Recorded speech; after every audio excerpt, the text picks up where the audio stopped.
right now, before we keep going, Gen Z conservatives do not like people like Christian Walker. They're all frat boys at colleges. Those are your Gen Z conservatives. You really think that they're gonna vibe out with the guy who's yelling in a Starbucks drive-thru about his caramel macchiato? Christian Walker is a junior at UCLA and the son of Hall of Fame football player Herschel Walker. And he opened TikTok to find his account with more than 400,000 followers has been suspended. Oh no. So Christian Walker, who's going to college because his dad's a multimillionaire and can afford to send him there, is complaining about how leftists don't actually want to work for their money and don't want to actually grind to get to a higher level to be able to do the work that gets you where you want to be, blah blah blah. But he's just sitting in a Starbucks drive-thru because his job is just yelling into his camera. Let's take a second and talk about the sponsor for this week's video, HelloFresh. Guys, as good as I am at cooking, I hate it. There was a time, not very long ago, in the desperately poor New York City neighborhoods of Brownsville and East New York, when the streets would turn into ghost towns at dusk. Ordinary working people wouldn't walk on the sidewalks. Children wouldn't ride their bicycles on the streets. The drug trade ran so rampant, and gang warfare was so ubiquitous in that part of Brooklyn, that most people would take to the safety of their apartments. In 1992, there were 2,154 murders in New York City, and 626,182 serious crimes, with the weight of those crimes falling hardest in places like Brownsville and East New York. But then something strange happened. At some mysterious and critical point, the crime rate began to turn. It tipped. Within 5 years, murders had dropped 64.3% to 770, and total crimes had fallen by almost a half to 355,000. In Brownsville and East New York, the sidewalks filled up again, and the bicycles came back. The New York City Police will tell you that what happened in New York was that the city's policing strategies dramatically improved. Criminologists point to the decline of the crack trade and the aging of the population. Economists, meanwhile, say that the gradual improvement in the city's economy over the course of the 1990s had the effect of employing those who might otherwise have become criminals.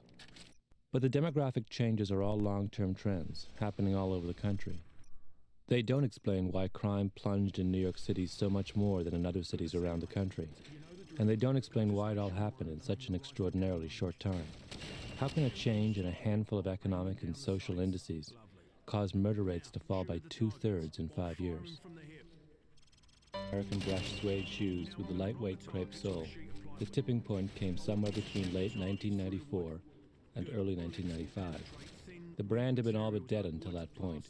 Sales were down to 30,000 pairs a year, mostly to backwoods outlets and small-town family stores. Wolverine, the company that makes Hush Puppies, was thinking of phasing out the shoes that made them famous. But then something strange happened. Two Hush Puppy executives, Owen Baxter and Jeffrey Lewis, ran into a stylist from New York at a fashion shoot who told them that the classic Hush Puppies had suddenly become hip in the clubs and bars of downtown Manhattan. We were being told, Baxter recalls, that there were resale shops in the Village, in Soho, where the shoes were being sold. People were going to the ma and pa stores, the little stores that still carried them, and buying them up. Baxter and Lewis were baffled at first. It made no sense to them that shoes that were so obviously out of fashion could make a comeback. We were being told that Isaac Mizrahi was wearing the shoes for his personal use, Lewis says. At the time, we had no idea who Isaac Mizrahi was. By the fall of that year, things began to happen in a rush.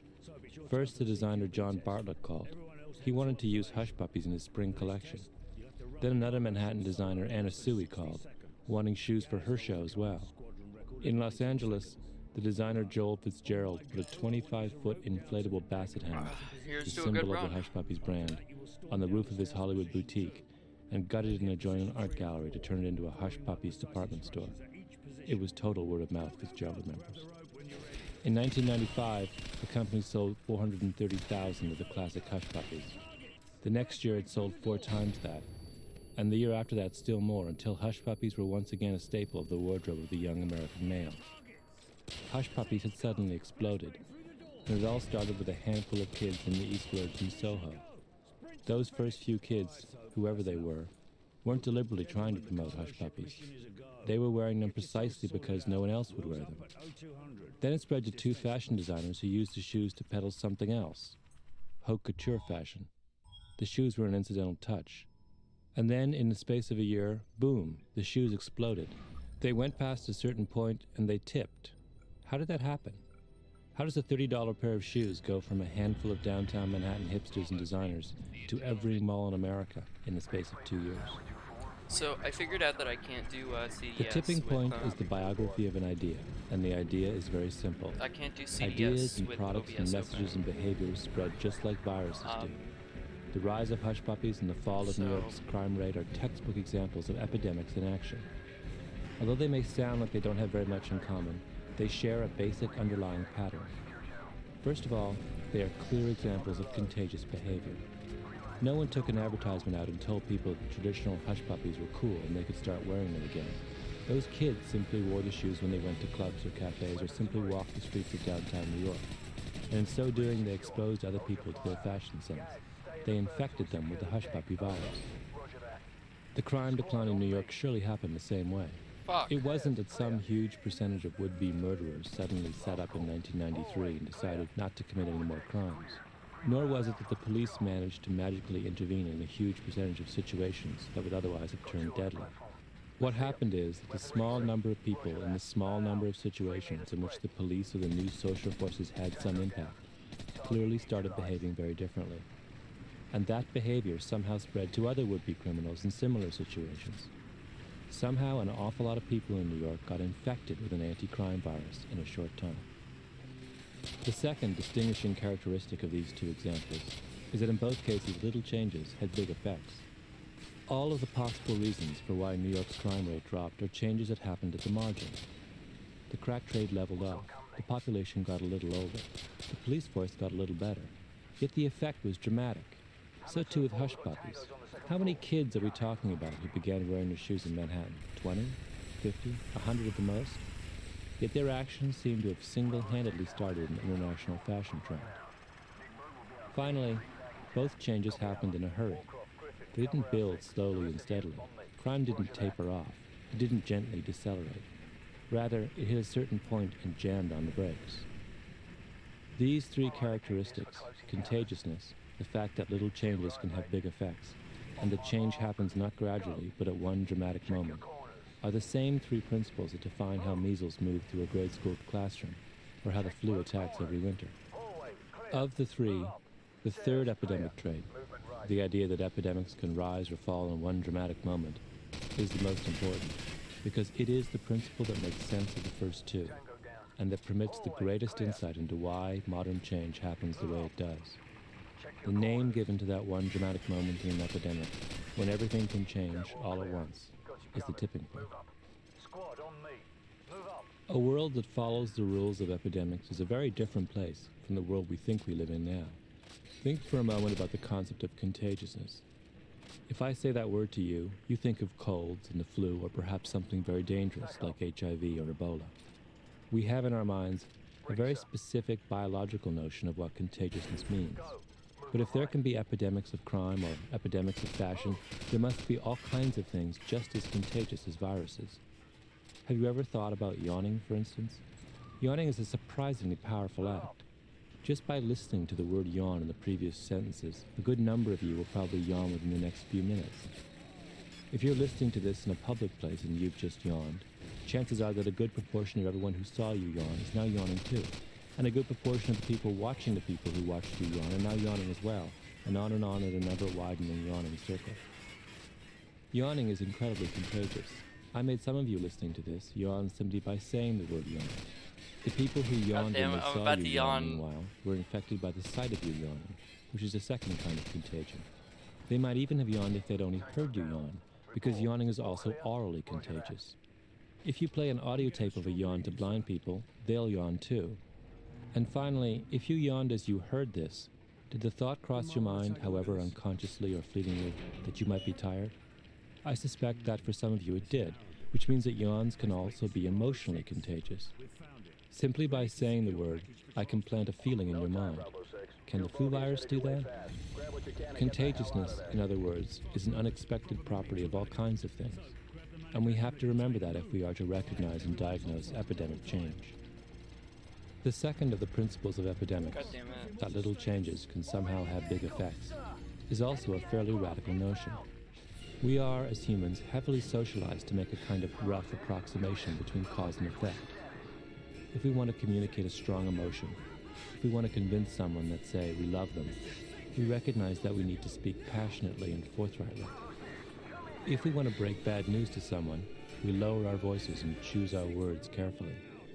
We are trained to think that what goes into any transaction or relationship or system must be directly related in intensity and dimension to what comes out. Consider, for example, the following puzzle. I give you a large piece of paper, 1/100th of an inch thick. That's a typical thickness. I want you to fold it over once and then take the folded paper and fold it over again, and then again and again until you refolded the original paper 50 times. How tall do you think the final stack is going to be? If you ask people that question, they'll fold the sheets in their mind's eye and usually answer that the pile would be as thick as a phone book. Or, if they're really courageous, they'll say that it would be as tall as a refrigerator. But the real answer is that the height of the stack would approximate the distance to the sun. And if you folded it over one more time, the stack would be as high as the distance to the sun and back. This is an example of what in mathematics is called a geometric progression. Epidemics are another example of geometric progression. When a virus spreads through a population, it doubles and doubles again until it has figuratively grown from a single sheet of paper all the way to the sun in 50 steps. As human beings, we have a hard time with this kind of progression because the end result seems far out of proportion with the cause. To appreciate the power of tipping points, we have to abandon this expectation about proportionality. We need to prepare ourselves for the possibility that sometimes big changes happen very quickly. Then there is the idea of the tipping point itself, which might be the hardest of all to accept. The phrase the tipping point first came into popular use in the 1950s and 1960s to describe the flight to the suburbs of whites living in the older cities of the American Northeast. When the number of incoming African Americans in a particular neighborhood reached a certain point, 5% or 7% or 10%, sociologists observed that the community would tip, meaning that almost all the remaining whites would leave almost immediately. There was a tipping point for violent crime in New York City in the early 1990s, and a tipping point for the reemergence of hush puppies. All epidemics have a tipping point. Jonathan Crane, a sociologist at the University of Illinois, has looked at the effect the number of role models in a community, the professionals, managers, teachers, whom the Census Bureau has defined as high status, has on the lives of teenagers in the same neighborhood. He found little difference in pregnancy rates or school dropout rates in neighborhoods of between 5 and 40% of high-status workers. But when the number of professionals dropped below 5%, the problems exploded. For black school children, for example, as the percentage of high-status workers falls just 2.2 percentage points, from 5.6% to 3.4%, dropout rates more than double. At the same tipping point, the rates of childbearing for teenage girls, which barely move up to that point, nearly double. We assume intuitively that neighborhoods and social problems decline in some steady progression, but sometimes they may not decline steadily at all. At the tipping point, schools can lose control of their students, and family life can disintegrate all at once. I remember once as a child when I saw my family's puppy encounter snow for the first time. He was shocked and delighted and overwhelmed, wagging his tail nervously, sniffing about in this strange, fluffy substance, whimpering with the mystery of it all. It wasn't that much colder on the morning of his first snowfall as it had been on the evening before. It might have been 34 degrees the previous night, and now it was 31 degrees. Almost nothing had changed, yet everything had changed. Rain had become something entirely different. Snow. The world of the tipping point is a place where the unexpected must be expected, where radical change is more than a possibility. It is a certainty. In the mid-1990s, the city of Baltimore was attacked by an epidemic of syphilis. In the space of a year, from 1995 to 1996, the number of children born with the disease increased by 500%. If you look at Baltimore's syphilis rates on a graph, the line runs straight for years, and then, when it hits 1995, rises almost at a right angle. What caused Baltimore's syphilis problem to tip? According to the Centers for Disease Control, the problem was crack cocaine. Crack is known to cause a dramatic increase in the kind of risky sexual behavior that leads to the spread of things like HIV and syphilis. It brings far more people into poor areas to buy drugs, which then increases the likelihood of them taking an infection home with them to their own neighborhood. It changes the patterns of social connections between neighborhoods. Crack, the CDC said, was the little push that the syphilis problem needed to turn into a raging epidemic. John Zellman, a sexually transmitted disease expert at Johns Hopkins University in Baltimore, has another explanation: the breakdown of medical services in the city's poorest neighborhoods. In 1990-91, we had 36,000 patient visits to the city's clinics, Zellman says. Then the city decided to gradually cut back because of budgetary problems. The number of clinicians went from 17 to 10. The number of physicians went from 3 to essentially nobody. Patient visits dropped to 21,000. There was also a similar drop in the amount of field outreach staff. When there were 36,000 patient visits a year in the STD clinics of Baltimore's inner city, in other words, the disease was kept in an equilibrium. At some point between 36,000 and 21,000 patient visits a year, the disease erupted. Suddenly, people who may have been infectious for a week before getting treated were now going around infecting others for 2 or 3 or 4 weeks before they got cured. The breakdown in treatment made syphilis a much bigger issue than it had been before. There is a third theory which belongs to John Potteratt, one of the country's leading epidemiologists. His culprits are the physical changes in those years affecting East and West Baltimore, the heavily depressed neighborhoods on either side of Baltimore's downtown, where the syphilis problem was centered. In the mid-1990s, he points out, the city of Baltimore embarked on a highly publicized policy of dynamiting the old 1960s-style public housing high-rises in East and West Baltimore. Two of the most publicized demolitions, Lexington Terrace in West Baltimore and Lafayette Courts in East Baltimore, were huge projects housing hundreds of families, served as centers for crime and infectious disease. At the same time, people began to move out of the old row houses in East and West Baltimore, as those began to deteriorate as well. It was absolutely striking, Potteratt says, at the first time he toured East and West Baltimore. 50% of the row houses were boarded up, and there was also a process where they destroyed the projects. What happened was a kind of hollowing out. This fueled the diaspora. Whereas syphilis for years had been confined to a specific socio-geographic region of Baltimore, within highly confined socio-sexual networks, the housing dislocation process served to move those people to other parts of the city. They took their syphilis and other behaviors with them. What is interesting about these explanations is that none of them are at all dramatic. The CDC thought that crack was the problem, but it wasn't as if crack came to Baltimore for the first time in 1995. It had been there for years. What they were saying is that there had been a subtle increase in the severity of the crack problem in the mid-1990s, and that change had been enough to set off a syphilis epidemic. Zellman, likewise, wasn't saying that STD clinics in Baltimore were shut down. They were simply scaled back, the number of clinicians cut from 17 to 10. And nor was Potteratt saying that all of Baltimore was hollowed out. All it took, he said, was the demolition of a handful of housing projects and the abandonment of homes in key downtown neighborhoods to send syphilis over the top. It takes only the smallest of changes to shatter an epidemic's equilibrium. The second, and perhaps more interesting fact about these explanations, is that all of them are describing a very different way of tipping an epidemic.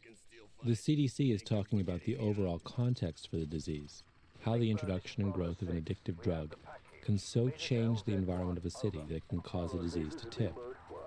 Zellman is talking about the disease itself. When the clinics were cut back, syphilis was given a second life. It had been an acute infection. It was now a chronic infection. It had become a lingering problem that stayed around for weeks. Potteratt was focused on the people who were carrying syphilis. Syphilis, he was saying, was a disease carried by a certain kind of person in Baltimore, a very poor, probably drug-using, sexually active individual. If that kind of person was suddenly transported from their old neighborhood to a new one, the disease would have an opportunity to tip. There is more than one way to tip an epidemic, in other words. Epidemics are a function of the people who transmit infectious agents, the infectious agent itself, and the environment in which the infectious agent is operating. And when an epidemic tips, when it is jolted out of equilibrium, it tips because something has happened. Some changes occur in one or two or three of those areas. These three agents of change, I call the law of the few, the stickiness factor, and the power of context. The law of the few. When we say that a handful of East Village kids started the hush puppy epidemic, or that the scattering of the residents of a few housing projects was sufficient to start Baltimore's syphilis epidemic. What we are really saying is that in a given process or system, some people matter more than others. When it comes to epidemics, a tiny percentage of people do a huge amount of the work. Potteratt, for example, once did an analysis of a gonorrhea epidemic in Colorado Springs. He looked at everyone who came to a public health clinic for treatment of gonorrhea over the space of 6 months. He found that about half of the cases came, essentially, from 4 neighborhoods, representing about 6% of the geographic area of the city. Half of that 6% figure, in turn, were socializing in the same 6 bars. Potteratt then interviewed 768 people in that tiny subgroup and found that 600 of them either didn't give gonorrhea to anyone else or gave it to only one other person. Those people he called non-transmitters. The ones causing the epidemic to grow, the ones who were infecting 2 and 3 and 4 and 5 others with their diseases, were the remaining 168. In other words, in all of the city of Colorado Springs, a town of well in excess of 100,000 people, the epidemic of gonorrhea tipped because of the activities of about 168 people living in 4 small neighborhoods and frequenting the same 6 bars. Who were these 168 people? They are people who go out every night, people who have vastly more sexual partners than the norm, people whose lives and behavior are well outside of the ordinary. In the book And the Band Played On, Randy Shilts discusses at length the so-called patient zero of AIDS, the French-Canadian flight attendant Gaëtan Dugas, who claimed to have 2,500 sexual partners all over North America, and who was linked to at least 40 of the earliest cases of AIDS in California and New York. This is the kind of person who makes epidemics of disease tip. Social epidemics work in exactly the same way. They are also driven by the efforts of a handful of exceptional people. In this case, it's not sexual appetites that set them apart. It's things like how sociable they are, or how energetic, or knowledgeable, or influential among their peers. The stickiness factor. We tend to spend a lot of time thinking about how to make messages more contagious, how to reach as many people as possible with our products or ideas. But the hard part of communication is often figuring out how to make sure a message makes an impact once it reaches its target. The hard part is making sure that what we have to say doesn't go in one ear and out the other. Stickiness means that a message makes an impact. It sticks in your memory. When Winston filtered tip cigarettes were introduced in the spring of 1954, the company came up with the slogan, "Winston tastes good like a cigarette should." That's a classically sticky advertising line. At the time, the ungrammatical and somehow provocative use of like instead of as created a minor sensation. It was the kind of phrase that people talked about, like the famous Wendy's tagline from 1984, "Where's the beef?" In his history of the cigarette industry, Richard Kluger writes that marketers at R.J. Reynolds, which sells Winston, were delighted with the attention and made the offending slogan the lyric of a bouncy little jingle in television and radio, and royally defended their syntax as a colloquialism rather than bad grammar. Within months of its introduction, on the strength of that catchy phrase, Winston tipped, racing past Parliament, Kent, and L&M into second place behind Viceroy in the American cigarette market. Within a few years, it was the best-selling brand in the country. To this day, if you say to most Americans, "Winston tastes good," they can finish the phrase, "Like a cigarette should." Stickiness is a critical component in tipping. Unless you remember what I tell you, why would you ever change your behavior or buy my product or go and see my movie? The stickiness factor says there are specific ways of making a contagious message memorable. There are relatively simple changes in the presentation and structuring of information that can make a big difference in how sticky it is. The power of context. Every time someone in Baltimore comes to a public clinic for treatment of syphilis or gonorrhea, John Zendelman plugs his or her address into his computer so that the case shows up as a little black star on a map of the city. On Zendelman's map, the neighborhoods of East and West Baltimore, on either side of the downtown core, tend to be thick with black stars. From those 2 spots, the cases radiate outwards along the 2 central roadways that happen to cut through both neighborhoods. In the summer, when the incidence of sexually transmitted disease is highest, the clusters of black stars in the roads leading out of East and West Baltimore become thick with cases.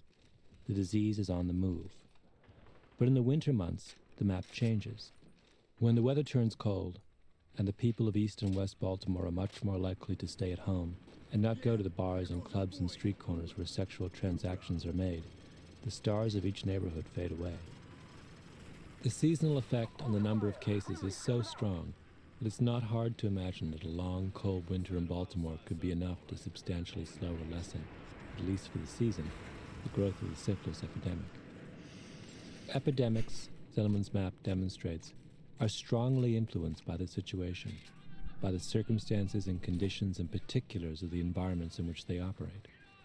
This much is obvious. What is interesting, though, is how far this principle can be extended. It isn't just prosaic factors like the weather that influence behavior. Even the smallest and subtlest and most unexpected factors can affect the way we act. One of the most infamous incidents in New York City history, for example, was the 1964 stabbing death of a young Queens woman by the name of Kitty Genovese. Genovese was chased by her assailant and attacked 3 times on the street over the course of half an hour as 38 of her neighbors watched from their windows. During that time, however, none of the 38 witnesses called the police. The case provoked rounds of self-recrimination. It became symbolic of the cold and dehumanizing effects of urban life. The truth about Genovese, however, turns out to be a little more complicated and more interesting. 2 New York City psychologists, Bibb Latané and John Darley, subsequently conducted a series of studies to try and understand what they dubbed the bystander problem. They staged emergencies of one kind or another in different situations in order to see who would come and help. What they found, surprisingly, was that the one factor above all else that predicted helping behavior was how many witnesses there were to the event. In one experiment, for example, Latané and Darley had a student alone in a room stage an epileptic fit. When there was just one person next door, listening, that person rushed to the student's aid 85% of the time. But when subjects thought there were 4 others also overhearing the seizure, they came to the student's aid only 31% of the time. When people are in a group, in other words, responsibility for acting is diffused. They assume that someone else will make the call. Okay, cool. Or they assume that because no one else is acting, the apparent problem, the seizure-like sounds in the other room, isn't really a problem. In the case of Kitty Genovese, the lesson is not that no one called despite the fact that 38 heard her scream. It's that no one called because 38 people heard her scream. Ironically, had she been attacked in a lonely street with just one witness, she might have lived. The implications of this insight for understanding epidemics are considerable. Social epidemics tip when a large group of people are suddenly convinced to change in some way, to accept a new idea, buy a product, see a new movie. If behavior is influenced only by macro-environmental factors, by the alienation of urban life, for example, tipping an epidemic sounds like a tall order. The only way to make people care would be to move them to the country. But the Genovese case suggests that to get people to behave very differently, to get them to care about their neighbor in distress, for example, all we have to do is tinker with the smallest details of their immediate situation. We just need to make sure that they're the only ones in the room. The power of context says that human behavior is a lot more suggestible than it seems. These 3 rules of the tipping point, the law of the few, the stickiness factor, the power of context, offer a way of making sense of epidemics. They provide us with direction about how to go about reaching a tipping point. In the case of epidemics like hush puppies or syphilis in Baltimore, all of these factors probably played an important role, but that isn't always the case. There are times when, by looking clearly at an epidemic through the prism of these 3 principles, we can learn how to separate those interventions that are worthwhile from those that are a waste of time and energy. The balance of this program will take these ideas and apply them to other puzzling situations and epidemics from the world around us. On the afternoon of April 18, 1775, a young boy who worked at a livery stable in Boston overheard one British Army officer say to another, "They'll be hell to pay them off." The stable boy ran with the news to Boston's North End, to the home of a silversmith named Paul Revere. Revere listened gravely to the boy. That was not the first rumor to come his way that day. Earlier, he had been told of an unusual number of British officers gathered on Boston's Long Wharf, talking in low tones. British crewmen were spotted scurrying around the boats tethered beneath the HMS Somerset, and the HMS Boyne in Boston Harbor. Several other sailors were seen on shore that morning, running what appeared to be last-minute errands. As the afternoon wore on, Revere and his close friend Joseph Warren became more and more convinced that the British were about to make the major move that had long been rumored, to march to the town of Lexington, northwest of Boston, to arrest the colonial leaders John Hancock and Samuel Adams, and then on to the town of Concord to seize the stores of guns and ammunition that some of the local colonial militia had stored there. What happened next has become part of historical legend. At 10 o'clock that night, Warren and Revere met. They decided they had to warn the communities surrounding Boston that the British were on their way, so that local militia could be roused to meet them. Revere was spirited across Boston Harbor to the ferry landing at Charleston. He jumped on a horse and began his midnight ride to Lexington. In 2 hours, he covered 13 miles. In every town he passed through along the way, he knocked on doors and spread the word, telling local colonial leaders of the oncoming British, and telling them to spread the word to others. Church bells started ringing. Drums started beating. The news spread like a virus as those informed by Paul Revere sent out riders of their own, until alarms were going off throughout the entire region. The word was in Andover, 40 miles due north of Boston by 5 a.m., and by 9 in the morning it reached as far away as Ashby, well to the northwest.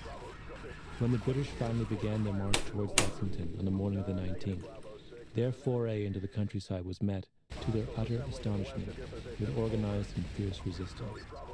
In Concord that day, the British were confronted and soundly beaten by the colonial militia, and from that exchange came the war known as the American Revolution. Paul Revere's midnight ride is perhaps the most famous historical example of a word-of-mouth epidemic. A piece of extraordinary news traveled a long distance in a very short time, mobilizing an entire region to arms. Not all word-of-mouth epidemics are this sensational, of course, but it's safe to say that word-of-mouth is, even in this age of mass communications and multi-million-dollar advertising campaigns, still the most important form of human communication. Think, for a moment, about the last expensive restaurant you ate at, the last expensive piece of clothing you bought, or the last movie you saw. In how many of those cases was your decision about where to spend your money heavily influenced by the recommendation of a friend? Word of mouth, however, remains very mysterious. People pass on all kinds of information to each other all the time, but it's only in the rare instance that such an exchange ignites a word-of-mouth epidemic. There is a small restaurant in my neighborhood that I love and that I've been telling my friends about for 6 months, but it's still half empty. My endorsement clearly isn't enough to start a word-of-mouth epidemic. Yet there are restaurants that, to my mind, aren't any better than the one in my neighborhood, that open and within a matter of weeks are turning customers away. Why do some ideas and trends and messages tip and others don't? In the case of Paul Revere's ride, the answer to this seems easy. Revere was carrying a sensational piece of news. The British are coming. But if you look closely at the events of that evening, that explanation doesn't solve the riddle either. At the same time that Revere began his ride north and west of Boston, a fellow revolutionary, a tanner by the name of William Dawes, set out on the same urgent errand, working his way to Lexington via the town south of Boston. He was carrying the identical message through just as many towns, over just as many miles as Paul Revere. But Dawes' ride didn't set the countryside afire. The local militia leaders weren't alerted. If it were only the news itself that mattered in a word-of-mouth epidemic, Dawes would now be as famous as Paul Revere. He isn't. So why did Revere succeed where Dawes failed? The answer is that the success of any kind of social epidemic is heavily dependent on the involvement of people with a particular and rare set of social gifts. Revere's news tipped and Dawes didn't because of the differences between the two men. This is the law of the few. In this section, I'd like to talk about the people critical to social epidemics, about what makes someone like Paul Revere different from someone like William Dawes. These kinds of people are all around us, yet we often fail to give them proper credit for the role they play in our lives. I call them connectors, mavens, and salesmen. I should probably clarify why I'm listening to this book. In the late 1960s, the psychologist Stanley Milgram conducted an experiment to find an answer to what has become known as the small world problem.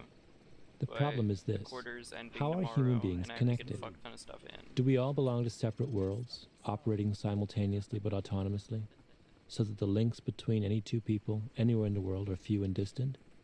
Or are we all bound up together in some grand interlocking web? In a way, Milgram was asking, how does an idea or trend or piece of news the British are coming to travel through a population? Milgram's idea was to test this question with a chain letter. He got the names of 160 people who lived in Omaha, Nebraska, and mailed each of them a packet. In the packet was the name and address of a stockbroker who worked in Boston and lived in Sharon, Massachusetts. Each person was instructed to write his name on the packet and send it on to a friend or acquaintance that he thought would get the packet closer to the stockbroker.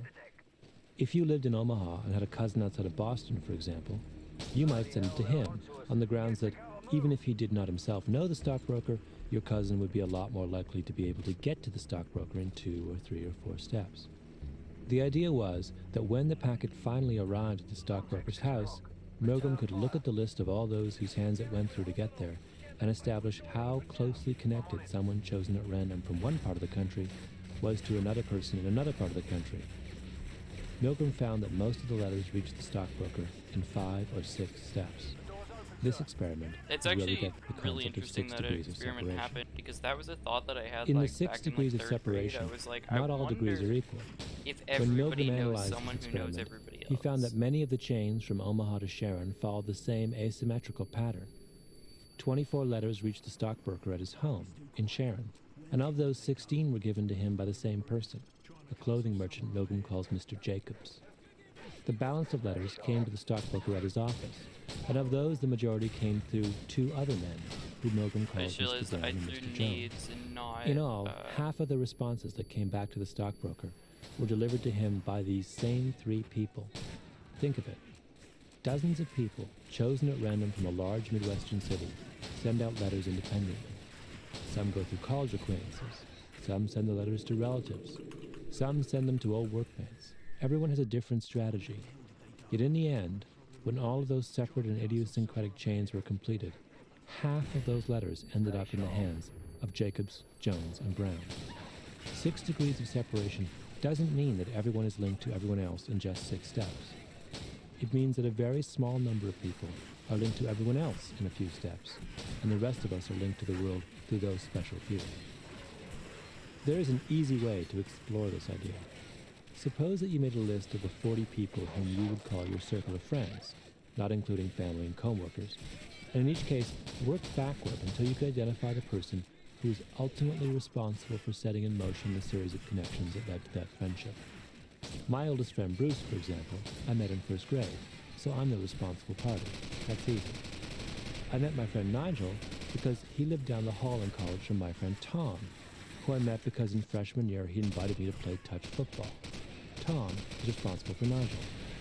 Once you've made all of the connections, the strange thing is that you'll find the same names coming up again and again. I have a friend named Amy, who I met when her friend Katie brought her to a restaurant one night where I was having dinner.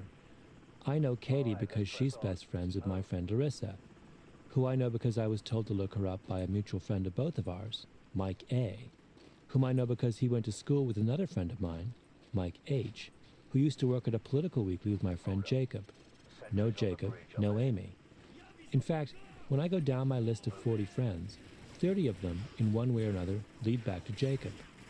My social circle is, in reality, not a circle. It's a pyramid. And at the top of the pyramid is a single person, Jacob, who is responsible for an overwhelming majority of the relationships that comprise my life. Not only is my social circle not a circle then, but it's not mine either. It belongs to Jacob. It's more like a club that he invited me to join. These people who link us up with the world, who bridge Omaha and I'm Sharon, not really sure if I who like that introduce idea. us to our social circle, these people on whom we rely more But I also heavily don't than have we any realize are connectors, coherent way of people like with a special gift for bringing the world together. saying that it's wrong. What makes someone a connector? The first and most obvious criterion is that connectors know lots of people. They are the kinds of people who know everyone. All of us know someone like this, but I don't think we spend a lot of time thinking about the importance of these kinds of people. I'm not even sure that most of us really believe that the kind of person who knows everyone really knows everyone, but they do. Connectors are important for more than simply the number of people they know. Their importance is also a function of the kinds of people they know. Perhaps the best way to understand this point is through the popular parlor game 6 Degrees of Kevin Bacon. The idea behind the game is to try to link any actor or actress through the movies they've been in to the actor Kevin Bacon in less than 6 steps. So, for example, O.J. Simpson was in Naked Gun with Priscilla Presley, who was in Ford Fairlane with Gilbert Gottfried, who was in Beverly Hills Cop 2 with Paul Reiser, who was in Diner with Kevin Bacon. That's 4 steps. Bacon, although a fairly young actor, has already been in so many movies with so many different people that there is almost no one to whom he cannot be easily connected. Recently, a computer scientist at the University of Virginia by the name of Brett Taden actually sat down and figured out what the average Bacon number is for the 250,000 or so actors and actresses who have played in television, films, or major motion pictures, and came up with 2.8312 steps. Anyone who has ever acted, in other words, can be linked to Bacon in an average of under 3 steps. That sounds impressive, except that Taden then went back and performed an even more heroic calculation, figuring out what the average degree of connectedness was for everyone who had ever acted in Hollywood. For example, how many steps on average does it take to link everyone in Hollywood to Robert De Niro, or Shirley Temple, or Adam Sandler, and so on?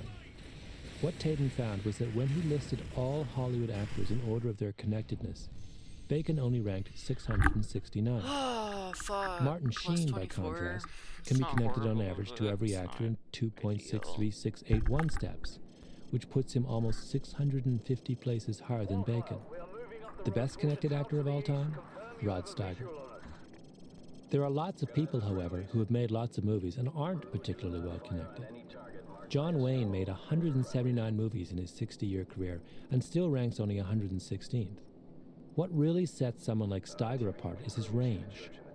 More than half of John Wayne's movies were westerns, meaning that he made the same kind of movie with the same kind of actors over and over again. But someone like Steiger, he's made great movies like the Oscar-winning On the Waterfront, and dreadful movies like Carpool. He won an Oscar for his role in The Heat of the Night, and also made B movies so bad they went straight to video. He's been in 38 dramas, 12 crime pictures and comedies, 11 thrillers, 8 action films, 7 westerns, 6 war movies, 4 documentaries, 3 horror flicks, 2 sci-fi films, and a musical, among others. Rod Steiger is one of those actors who's acted with everyone because he's managed to move up and down and back and forth among all the different worlds and subcultures and niches and levels that the acting profession has to offer. This is what connectors are like. They are the Rod Steigers of everyday life. They are people who all of us can reach in only a few steps because, for one reason or another, they manage to occupy many different worlds and subcultures and niches. In the case of connectors, their ability to span many different worlds is a function of something intrinsic to their personality, some combination of curiosity, self-confidence, sociability, and energy. And they also have this thing, whatever it is, that brings people together. There is a very good example of the way connectors function in the work of the sociologist Mark Granovetter. In his classic 1974 study, Getting a Job, Granovetter looked at several hundred professional and technical workers from the Boston suburb of Newton, interviewing them in some detail on their employment history. He found that 56% of those he talked to found their job through a personal connection. 18.8% used formal means, advertisements, headhunters. Another roughly 20% applied directly. This much is not surprising. The best way to get in the door is through a personal connection. But curiously, Granovetter found that of these personal connections, the majority were weak ties. Of those who used a contact to find a job, only 16% saw that contact often, as they would if the contact were a good friend. 55.6% saw their contact only occasionally, and 28% saw the contact rarely. People weren't getting their jobs through their friends. They were getting them through their acquaintances. Why is this? Granovetter argues that it is because when it comes to finding out about new jobs, or for that matter, new information or new ideas, weak ties are always more important than strong ties. Your friends, after all, occupy the same world that you do. They might work with you or live near you and go to the same churches, schools, and parties. How much then would they know that you wouldn't know? Your acquaintances, on the other hand, by definition occupy a very different world than you. They're much more likely to know something that you don't. To capture this apparent paradox, Granovetter coined the marvelous phrase, the strength of weak ties. Acquaintances, in short, represent a source of social power, and the more acquaintances you have, the more powerful you are. We rely on connectors to give us access to opportunities and worlds to which we don't belong. This principle holds for more than just jobs. It holds for restaurants, movies, fashion trends, or anything else that moves by word of mouth.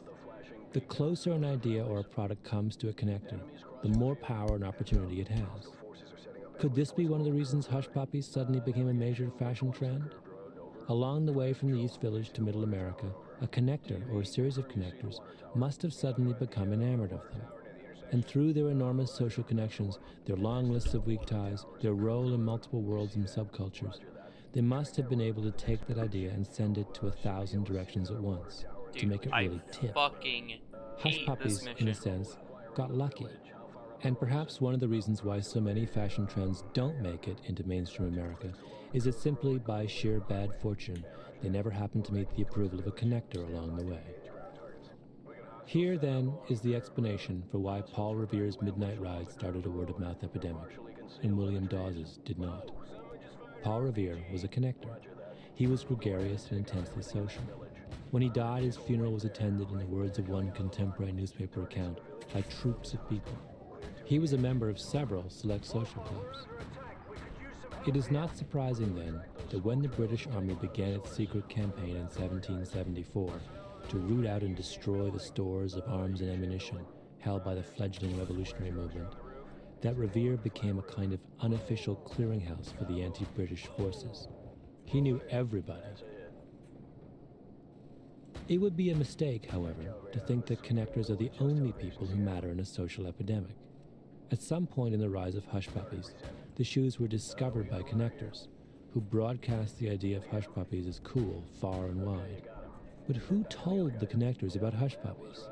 It's possible that connectors learn about new information by an entirely random process, that because they know so many people, they get access to new things wherever they pop up. Where is that going? If you look closely at social epidemics, however, it becomes clear that just as there are people we rely on to connect us to other people, there are also people we rely on to connect us with new information. There are, in other words, information specialists and people specialists. Sometimes, of course, these two specialties are one and the same. Part of the particular power of Paul Revere was that he wasn't just a networker. He wasn't just the man with the biggest Rolodex in colonial Boston. He was also actively engaged in gathering information about the British. In the fall of 1774, he set up a secret group that met regularly at the Green Dragon Tavern, whose express purpose was to monitor British troop movements. He helped find out the intelligence, and he passed it on. Paul Revere was a connector, but he was also, and this is the second of the three kinds of people who control word-of-mouth epidemics, a maven. The question of what makes someone or something persuasive is a lot less straightforward than it seems. We know it when we see it, but just what it is not always obvious. What happens when two people talk? That's really the basic question here, because that's the basic context in which all persuasion takes place. We know that people talk back and forth. They listen, they interrupt, they move their hands. The pioneer of the study of this process, what's called cultural microrhythms, is a man named William Condon. In one of his most famous research projects in the 1960s, he attempted to decode a 4.5-second segment of film in which a woman says to a man and child over dinner, "You should come around here every night. We never had a dinner time like this in months." Condon broke the film into individual frames, each representing about 1/45th of a second. Then he watched and watched. He spent a year and a half on that short segment of film, until, finally, in his peripheral vision, he saw what he had always sensed was there. The wife was turning her head exactly as the husband's hands came up.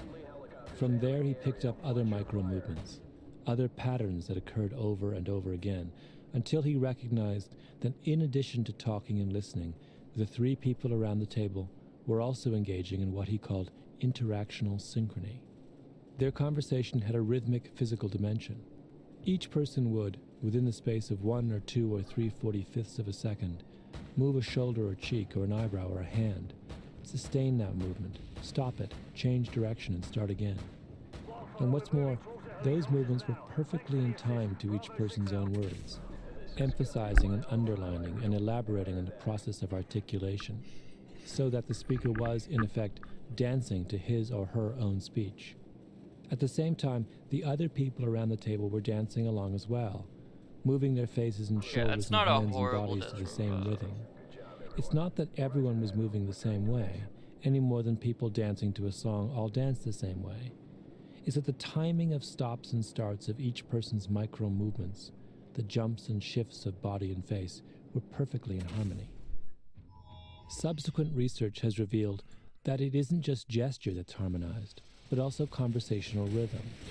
When two people talk, their volume and pitch fall into balance.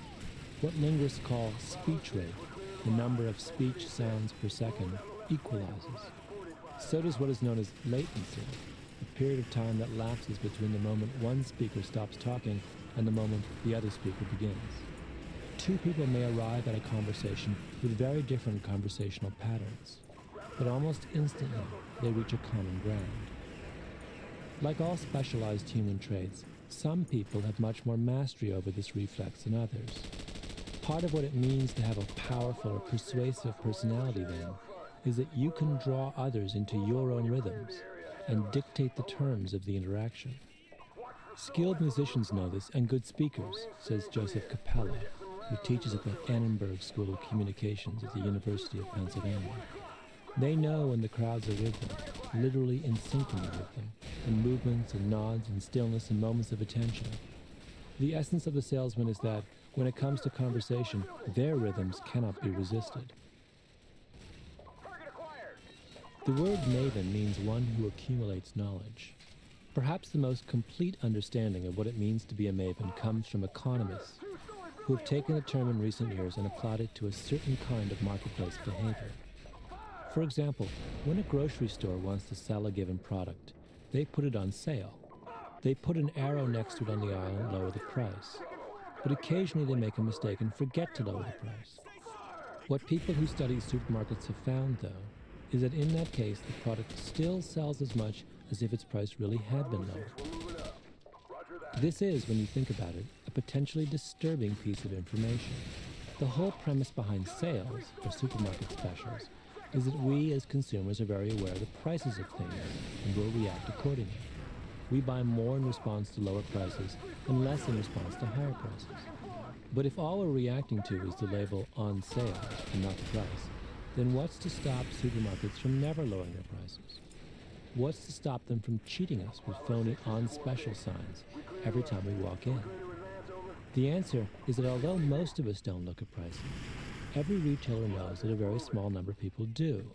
And if they find something amiss, a price that's too high, they'll do something about it. If a store tried to pull the sales stunt too often, these are the people who would figure it out and complain to management or the Better Business Bureau and tell their friends and acquaintances to avoid the store. These are the people who keep the marketplace honest. In the 10 years or so since this group was first identified, economists have gone to great lengths to understand them. They have found them in every walk of life and in every socioeconomic group. One name for them is price vigilantes. The other, more common name for them is market mavens. A maven is a person who has information on a lot of different products or prices or places. They like to be helpers in the marketplace. They take you shopping. They go shopping for you. They distribute about 4 times as many coupons as other people. They're more than experts. An expert will talk about cars because they love cars, but they don't talk about cars because they love you and want to help you with your decision. The market maven will. They are more socially motivated. Mavens know things that the rest of us don't. They read more magazines than the rest of us, more newspapers, and they may be the only people who really read junk mail. Mavens have the knowledge and the social skills to start word-of-mouth epidemics. What sets mavens apart, though, is not so much what they know, but how they pass it along. Mavens want to help, for no other reason than because they like to help, and that turns out to be an awfully effective way of getting someone's attention. This is also surely part of the explanation for why Paul Revere's message was so powerful in the night of his midnight ride. News of the British March did not come by fax or by means of a group email. It wasn't broadcast in the nightly news, surrounded by commercials. It was carried by a man, a volunteer, riding on a cold night with no personal agenda other than a concern for the liberty of his peers. With hush puppies as well, perhaps the shoes caught the attention of connectors precisely because they weren't part of any self-conscious commercial fashion trend. Maybe a fashion maven went to the East Village looking for new ideas and found out that you could get these really cool old hush puppies at a certain thrift store for a very good price, and told his friends, who bought the shoes for themselves because there was something about the personal, disinterested, expert opinion of a maven that makes us all sit up and listen. The one thing that a maven is not is a persuader. He's not the kind of person who wants to twist your arm. Mavens are really information brokers, sharing and trading what they know. For a social epidemic to start, though, a good number of people are actually going to have to be persuaded to do something. A good number of the young people who bought hush puppies were people who once upon a time wouldn't have been caught dead in them. In a social epidemic, mavens are databanks. They provide the message. Connectors are social glue. They spread it. But there is also a select group of people, salesmen, with the skills to persuade us when we are unconvinced of what we're hearing. Yo. And they are as Okay, I'm critical to updating my kicking score the for Log Golden Horizon Epidemic as the other afterwards. two groups. Who are these salesmen, and what makes them so good at what they do? In the late I just 1950s, realized that the a entirety of television the first producer season of named Log Joan Horizon Gans is based Cooney on set out to start an this epidemic. concept. Her target was 3, 4, and 5-year-olds. Her agent of infection was television, and the virus she wanted to spread was literacy. The show would last an hour and run every day of the week, but the hope was that if that hour was contagious enough, it could serve as an educational tipping point, giving children from disadvantaged homes a leg up once they began elementary school, spreading pro-learning values from watchers to non-watchers, infecting children and their parents, and lingering long enough to have impact well after the children stopped watching the show. Cooney probably wouldn't have used these concepts or described her goals in precisely this way. But what she wanted to do, in essence, was create a learning epidemic to counter the prevailing epidemics of poverty and illiteracy. She called her idea Sesame Street. By any measure, this was an audacious idea. Television is a great way to reach lots of people very easily and cheaply, but it isn't a particularly educational medium. Jerry Lesser, a Harvard University psychologist who joined Cooney in founding Sesame Street, says that when he was first asked to join the project back in the late 1960s, he was skeptical. I had always been very much into fitting how you teach to what you know about the child, he says. You try to find the kid's strengths so you can play to them. You try to understand the kid's weaknesses so you can avoid them. Then you try to teach that individual kid's profile. Television has no potential, no power to do that, he said. Good teaching is interactive. It engages the child individually. But a television is just a talking box. In experiments, children who are asked to read a passage and then tested on it will invariably score higher than children asked to watch a video of the same subject matter. The word that educational experts use to describe television is low involvement. Cooney and Lesser enlisted some of the top creative minds of the period. They borrowed techniques from television commercials to teach children about numbers. They used the live animation of Saturday morning cartoons to teach lessons about learning the alphabet. They brought in celebrities to sing and dance and star in comedy sketches that taught children about the virtues of cooperation and about their own emotions.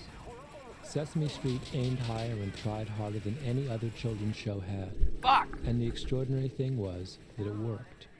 Virtually every time the show's educational value has been tested, it has been proven to improve the reading and learning skills of its viewers.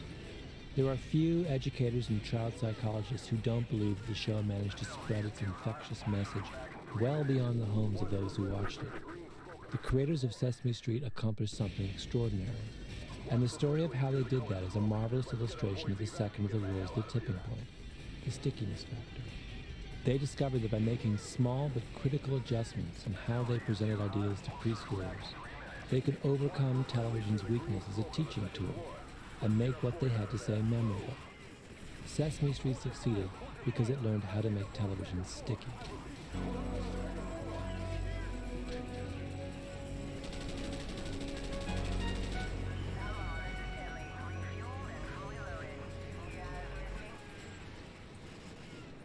No!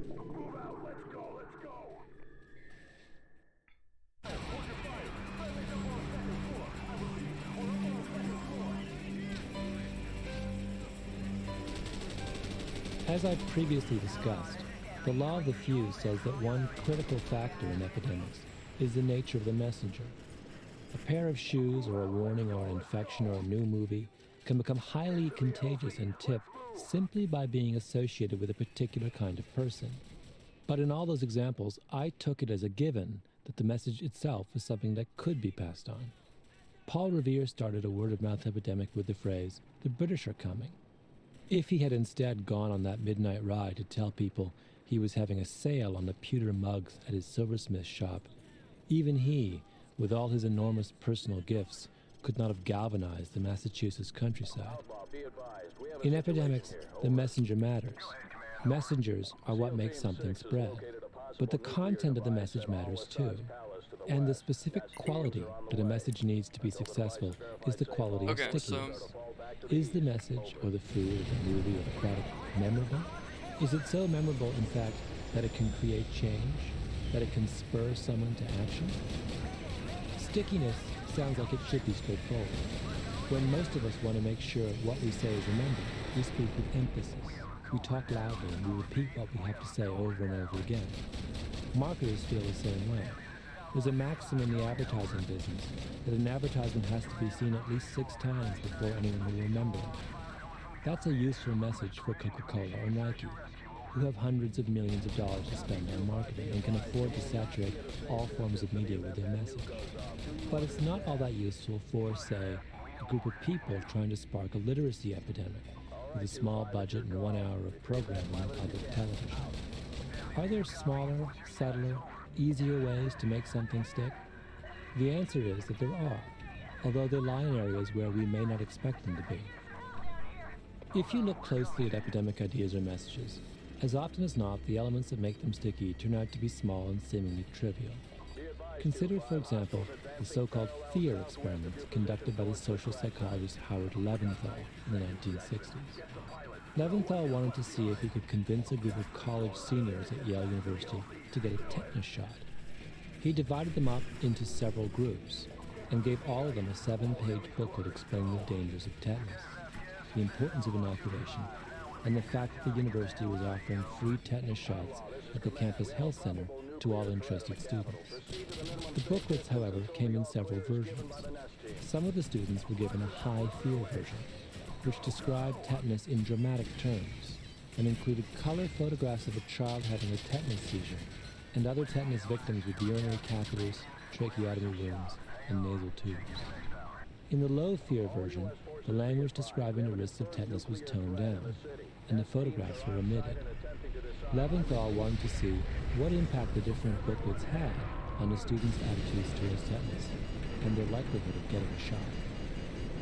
The results were, in part, quite Holy fuck, did I actually when they were given not? a questionnaire later, all of the students Oh, never appeared mind. to I was be about to say, did I really not go well-educated positive? But I'm tetanus. gonna go positive. But Yeah. those who were given the high fear booklet were more convinced of the dangers of tetanus, more convinced of the importance of shots, and were more likely to say that they intended to get inoculated.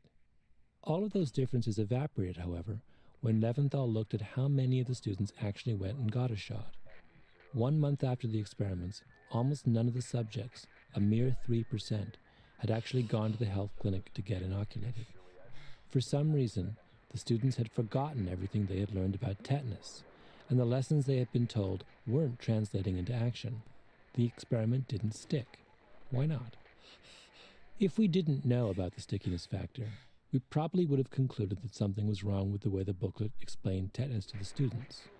We might have wondered whether trying to scare them was the appropriate direction to take, or whether there is a social stigma that surrounds tetanus that inhibits students from admitting that they are at risk, or perhaps that medical care itself is intimidating to students.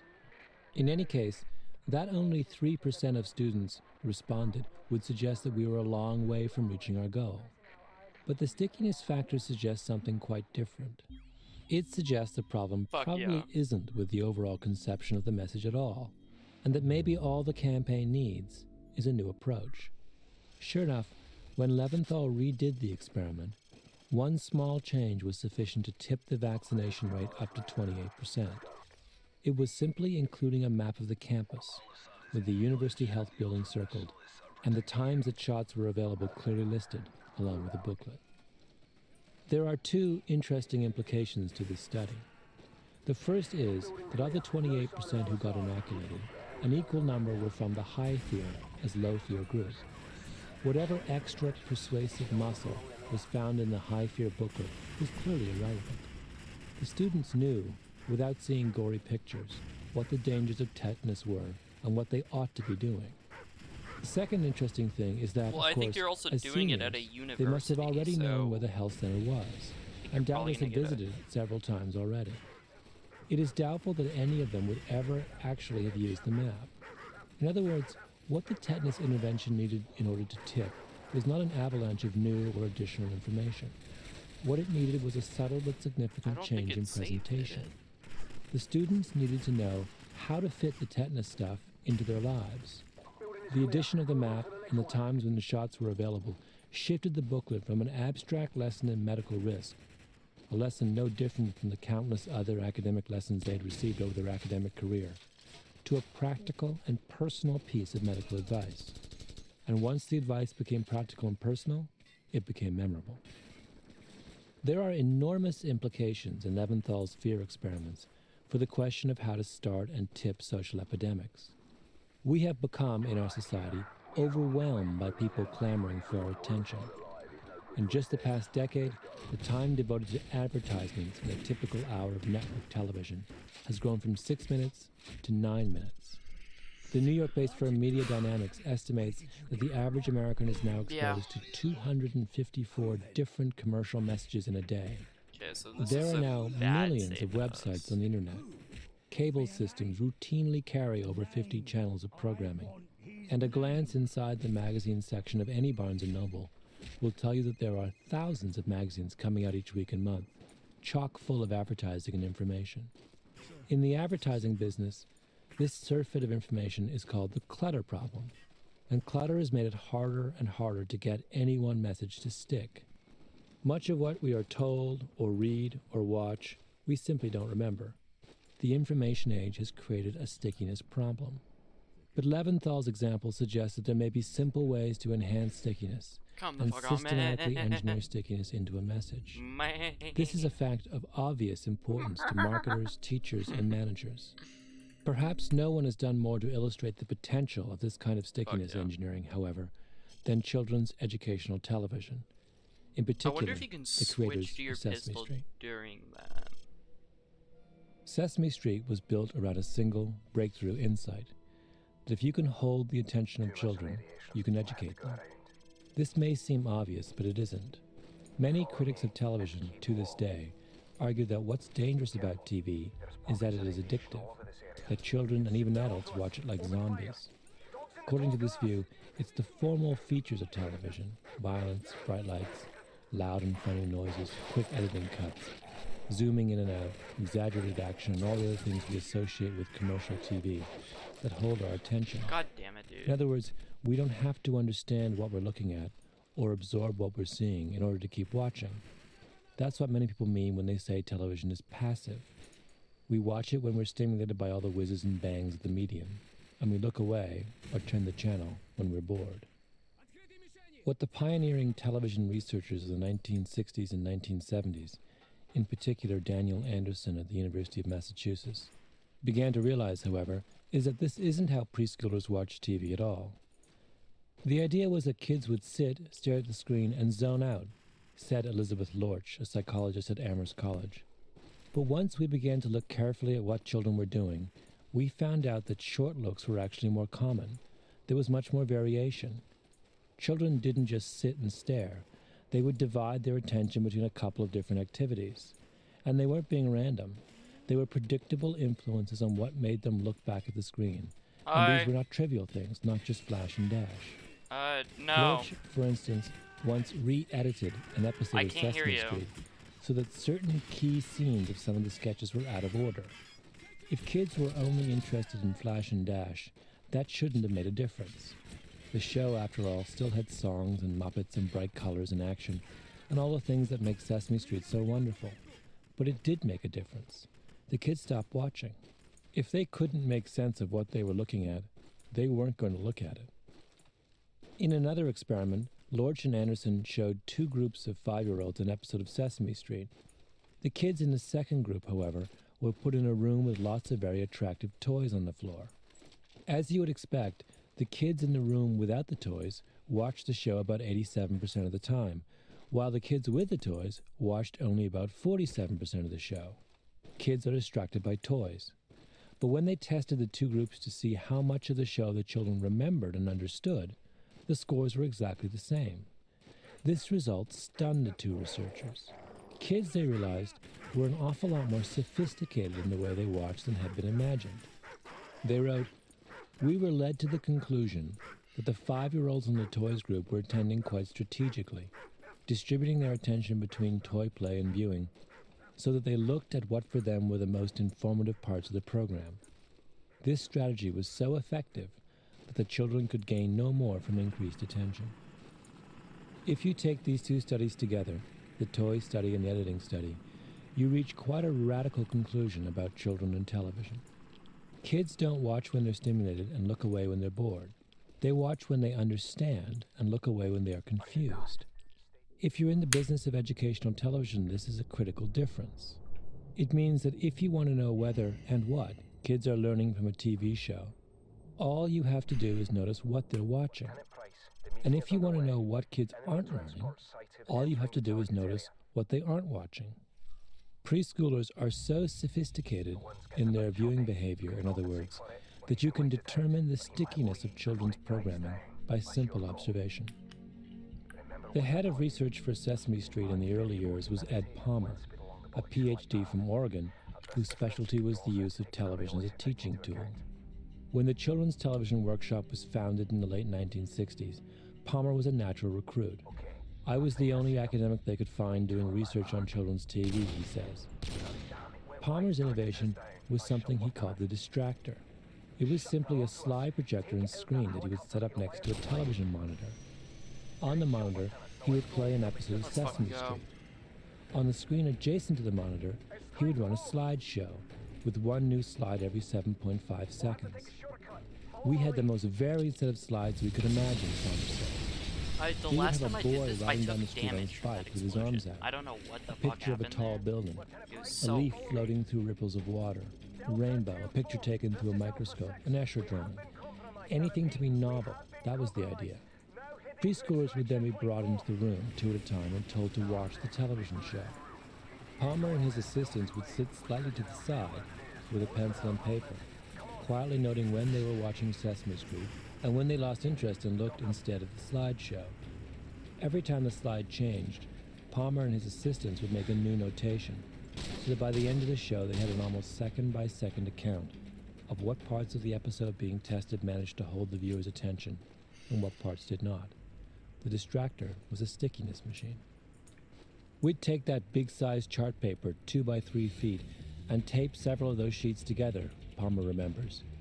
We had data points, remember, for every 7.5 seconds, which comes to close to 400 data points for a single program. And we'd connect all those dots with a red line, so it would look like a stock market report from Wall Street. It might plummet or gradually decline, and we'd say, "Whoa, what's going on here?" At other times, it might hug the very top of the chart, and we'd say, "Wow, that segment's really grabbing the attention of the kids." We tabulated those distractor scores in percentages. We'd have it up to 100% sometimes. The average attention for most shows was around 85 to 90%. If the producers got that, they were happy. If they got around 50, they'd go back to the drawing board. The distractors showed that no single segment of the Sesame Street format should go beyond 4 minutes, and that 3 minutes was probably optimal. Palmer forced the producers to simplify dialogue and abandon certain techniques that they had taken from adult television. The most important thing that Palmer ever found out with the distractor came at the very beginning, before Sesame Street was even on the air. It was the summer of 1969, and we were a month and a half from air date. Gerald Lesser, a psychologist at Harvard University who was one of the show's founders, remembers. We decided, let's go for broke. Let's produce 5 full shows, 1 hour each, before we go to air and see what we've got. To test the shows, Palmer took them down to Philadelphia, and over the 3rd week of July showed them to groups of preschoolers in 60 different homes. It was a difficult period. Philadelphia was in the midst of a heat wave, which made the children who were supposed to watch the show restless and inattentive. In the same week as well, Apollo 11 landed on the moon, and some children understandably seemed to prefer that historic moment to Sesame Street. Worse for the conclusions was Palmer's distractor. What we found, Lesser says, almost destroyed us. The problem was that when the show was originally conceived, the decision was made that all fantasy elements be separated from the real elements. This was done at the insistence of many child psychologists, who felt that to mix fantasy and reality would be misleading to children. The Muppets, then, were only seen with other Muppets, and the scenes filmed on Sesame Street itself involved only real adults and children. What Palmer found out in Philadelphia, though, was that as soon as they switched to the street scenes, the kids lost all interest. The street was supposed to be the glue, Lesser said. We would always come back to the street. It pulled the show together. But it was just adults doing things and talking about stuff, and the kids weren't interested. We were getting incredibly low attention levels. The kids were leaving the show. Levels would pop back up if the Muppets came back, but we couldn't afford to keep losing them like that. Lesser calls Palmer's results a turning point in the history of Sesame Street. We knew that if we kept the street that way, the show was going to die. Everything was happening so fast. We hit the testing in the summer, and we were going on the air in the fall. We had to figure out what to do. So the producers went back and reshot all of the street scenes.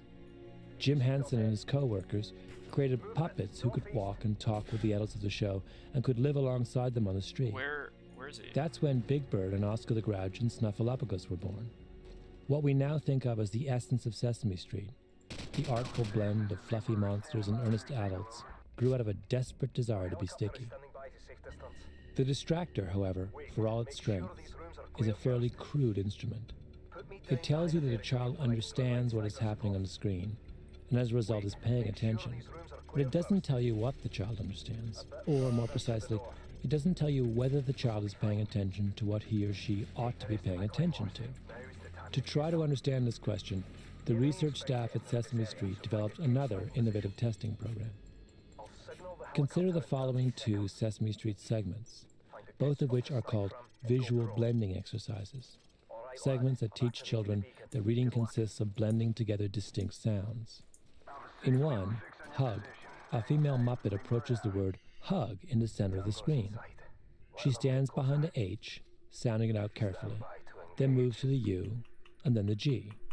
She does it again, moving from left to right, pronouncing each letter separately, before putting the sounds together to say, hug.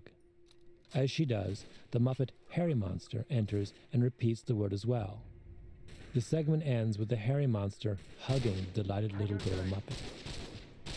In another segment called Oscar's Blending, Oscar the Grouch and the Muppet Crummy play a game called Breakable Words, in which words are assembled and then taken apart. Oscar starts by calling for C, which pops up in the lower left corner of the screen. C, Oscar tells Crummy, is pronounced ka. Then the letters at pop up in the lower right-hand corner, and Crummy sounds the letters out, at. The two go back and forth, Oscar saying ka and Crummy at, each time faster and faster until the sounds blend together to make cat. As this happens, the letters at the bottom of the screen move together as well to make cat. The two Muppets repeat cat a few times, and then the word drops from sight, accompanied by a crashing sound. Then the process begins again with the word bat. Both of these segments are entertaining. They hold children's attention. On the distractor, they score brilliantly. But do they actually teach the fundamentals of reading? That's a much harder question. To answer it, the producers of Sesame Street called in a group of researchers at Harvard University, led by a psychologist named Barbara Flagg, who are experts in something called eye movement photography. Eye movement research is based on the idea that the human eye is capable of focusing on only a very small area at one time, what's called our perceptual span. When most of us read, we focus on chunks of text, usually one keyword and then 4 characters to the left and 15 characters to the right. That lingering focus is called a fixation. The reason you can only focus clearly on that much text is that most of the sensors in your eye, the receptors that process what you see, are clustered in a small region in the very middle of the retina called the fovea. That's why you move your eyes when you read. You can't pick up much information about the shape, or the color, or the structure of words unless you focus your fovea directly on them.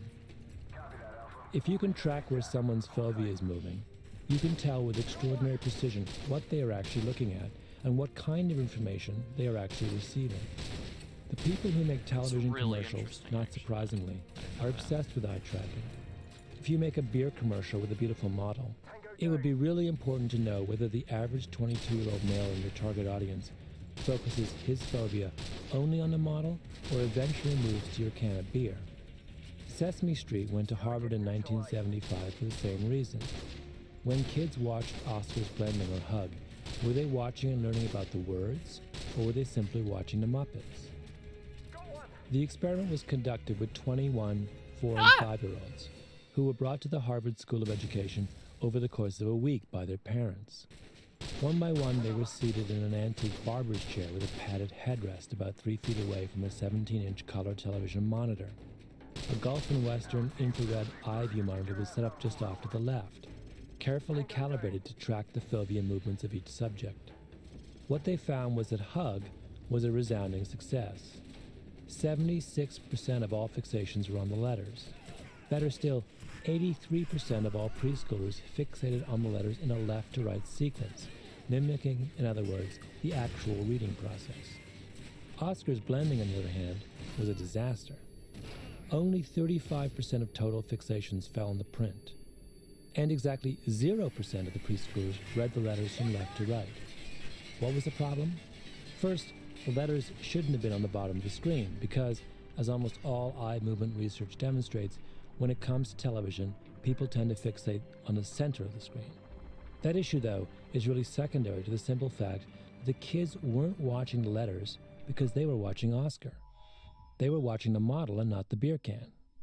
I remember Oscar's Blending, Flag says. Oscar was very active. He was really making a fuss in the background, and the word is not close to him at all. He's moving his mouth a lot, moving his hands. There's a great deal of distraction. The kids don't focus on the letters at all because Oscar is so interesting. Oscar was sticky. The lesson wasn't. There is something profoundly counterintuitive in the definition of stickiness that emerges from these examples. Leventhal found out that the hard sell, but trying to scare students into getting tetanus shots, didn't work. And what really worked was giving them a map they didn't need, directing them to a clinic that they already knew existed. We all want to believe the key to making an impact on someone lies with the inherent quality of the ideas we present. But in none of these cases did anyone substantially alter the content of what they were saying. Instead, they tipped a message by tinkering with things on a margin, by putting the Muppet behind the HUG, mixing Big Bird with the adults. The line between hostility and acceptance, in other words, between an epidemic that tips and one that does not, is sometimes a lot narrower than it seems. The creators of Sesame Street did not junk their entire show after the Philadelphia disaster. They just added Big Bird, and he made all the difference in the world. Howard Leventhal didn't redouble his efforts to terrify his students into getting a tetanus shot. He just threw in a map and a set of appointment times. The law of the few says there are exceptional people out there who are capable of starting epidemics. All you have to do is find them. Stickiness is the same way. There are simple ways to package information that, under the right circumstances, can make it irresistible. All you have to do is find it. New York City, in the 1980s, was in the grip of one of the worst crime epidemics in its history. But then, suddenly and without warning, the epidemic tipped. The murder rate peaked in 1990, then went into a steep and precipitous decline. Murders dropped by 2/3. Felonies were cut in half. Other cities saw their crime drop in the same period, but in no place did the level of violence fall farther or faster. On the subways, by the end of the decade, there were 75% fewer felonies than there had been at the decade's start. The idea of crime as an epidemic, it must be said, is a little strange.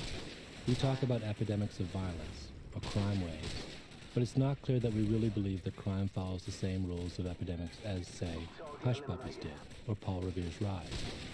Those epidemics involve relatively straightforward and simple things, a product and a message.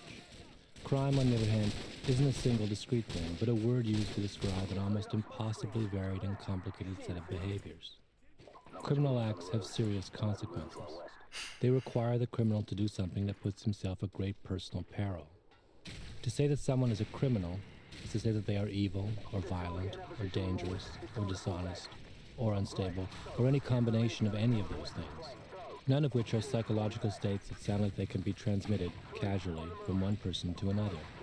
Criminals do not, in other words, sound like the kind of people who could be swept up by the infectious winds of an epidemic. Yet somehow, in New York City, this is exactly what happened. In the years between the beginning and the middle of the 1990s, New York City did not get a population transplant. Nobody went out into the streets and successfully taught every would-be delinquent the distinction between right and wrong. There were just as many psychologically damaged people and criminally inclined people living in the city at the peak of the crime wave as at the trough. But for some reason, tens of thousands of those people suddenly stopped committing crimes. How did that happen? The answer lies in the third of the principles of epidemic transmission, the power of context. The law of the few looked at the kinds of people who are critical in spreading information. The section on Sesame Street looked at the question of stickiness, suggesting that in order to be capable of sparking epidemics, ideas have to be memorable and move us to action. We've looked at the people who spread ideas, and we've looked at the characteristics of successful ideas. But the subject of this section, the power of context, is no less important than the first two. Epidemics are sensitive to the conditions and circumstances of the times and places in which they occur. In Baltimore, syphilis spreads far more in the summer than in the winter.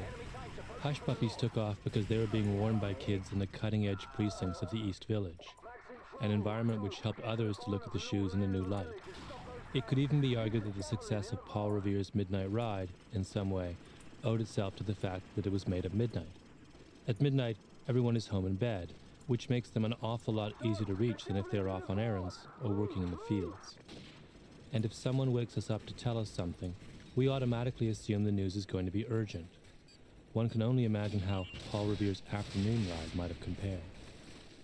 This much, I think, is relatively straightforward, but the lesson of the power of context is that we are more than just sensitive to changes in context. We're exquisitely sensitive to them. And the kind of contextual changes that are capable of tipping an epidemic are very different than we might ordinarily suspect. During the 1990s, violent crime declined across the United States for a number of fairly obvious reasons. The illegal trade in crack cocaine, which had spawned a great deal of violence among gangs and drug dealers, began to decline. The economy's dramatic recovery meant that many people who might have been lured into crime got legitimate jobs instead, and the aging of the baby boom population meant that there were fewer people in the age range, males between 18 and 24, that is responsible for the majority of all violence. The question of why crime declined in New York City, however, is a little more complicated. In the period when the New York crime epidemic tipped down, the city's economy hadn't improved. It was still stagnant. In fact, the city's poorest neighborhoods had just been hit hard by the welfare cuts of the early 1990s. The waning of the crack cocaine epidemic in New York was clearly a factor, but then again, it had been in steady decline well before crime dipped. As for the aging of the population, because of the heavy immigration to New York in the 1980s, the city was getting younger in the 1990s, not older. In any case, all of these trends are long-term changes that one could expect to have gradual effects. In New York, the decline was anything but gradual. Something else clearly played a role in reversing New York's crime epidemic. The most intriguing candidate for that something else is called the broken windows theory. Broken windows was the brainchild of the criminologists James Q. Wilson and George Kelling. Wilson and Kelling argued that crime is the inevitable result of disorder. You're just gonna watch them If a window is broken and left unrepaired, people walking by will conclude that no one cares and no one is in charge. Soon, more windows will be broken, and the sense of anarchy will spread from the building to the street on which it faces, sending a signal that anything goes. In a city, relatively minor problems like graffiti, public disorder, and aggressive panhandling, they like, are all the equivalent of broken windows, invitations to more serious crimes. This is an epidemic theory of crime. It says that crime is contagious, that it can start with a broken window and spread to an entire community. The tipping point in this epidemic, though, isn't a particular kind of person, a connector or a maven. It's something physical like graffiti. The impetus to engage in a certain kind of behavior is coming from a feature of the environment. In the mid-1980s, Kelling was hired by the New York Transit Authority as a consultant, and he urged them to put the broken windows theory into practice. They obliged, bringing in a new subway director by the name of David Gunn to oversee a multi-billion-dollar rebuilding of the subway system. Many subway advocates at the time told Gunn not to worry about graffiti, to focus on the larger questions of crime and subway reliability, and it seemed like reasonable advice. But Gunn insisted. The graffiti was symbolic of the collapse of the system, he says. When you looked at the process of rebuilding the organization and morale, you had to win the battle against graffiti. We were about to put out new trains that were worth about $10 million apiece, and unless we did something to protect them, we knew just what would happen. They would last one day, and then they would be vandalized. He drew up a new management structure and a precise set of goals and timetables, aimed at cleaning the system line by line, train by train.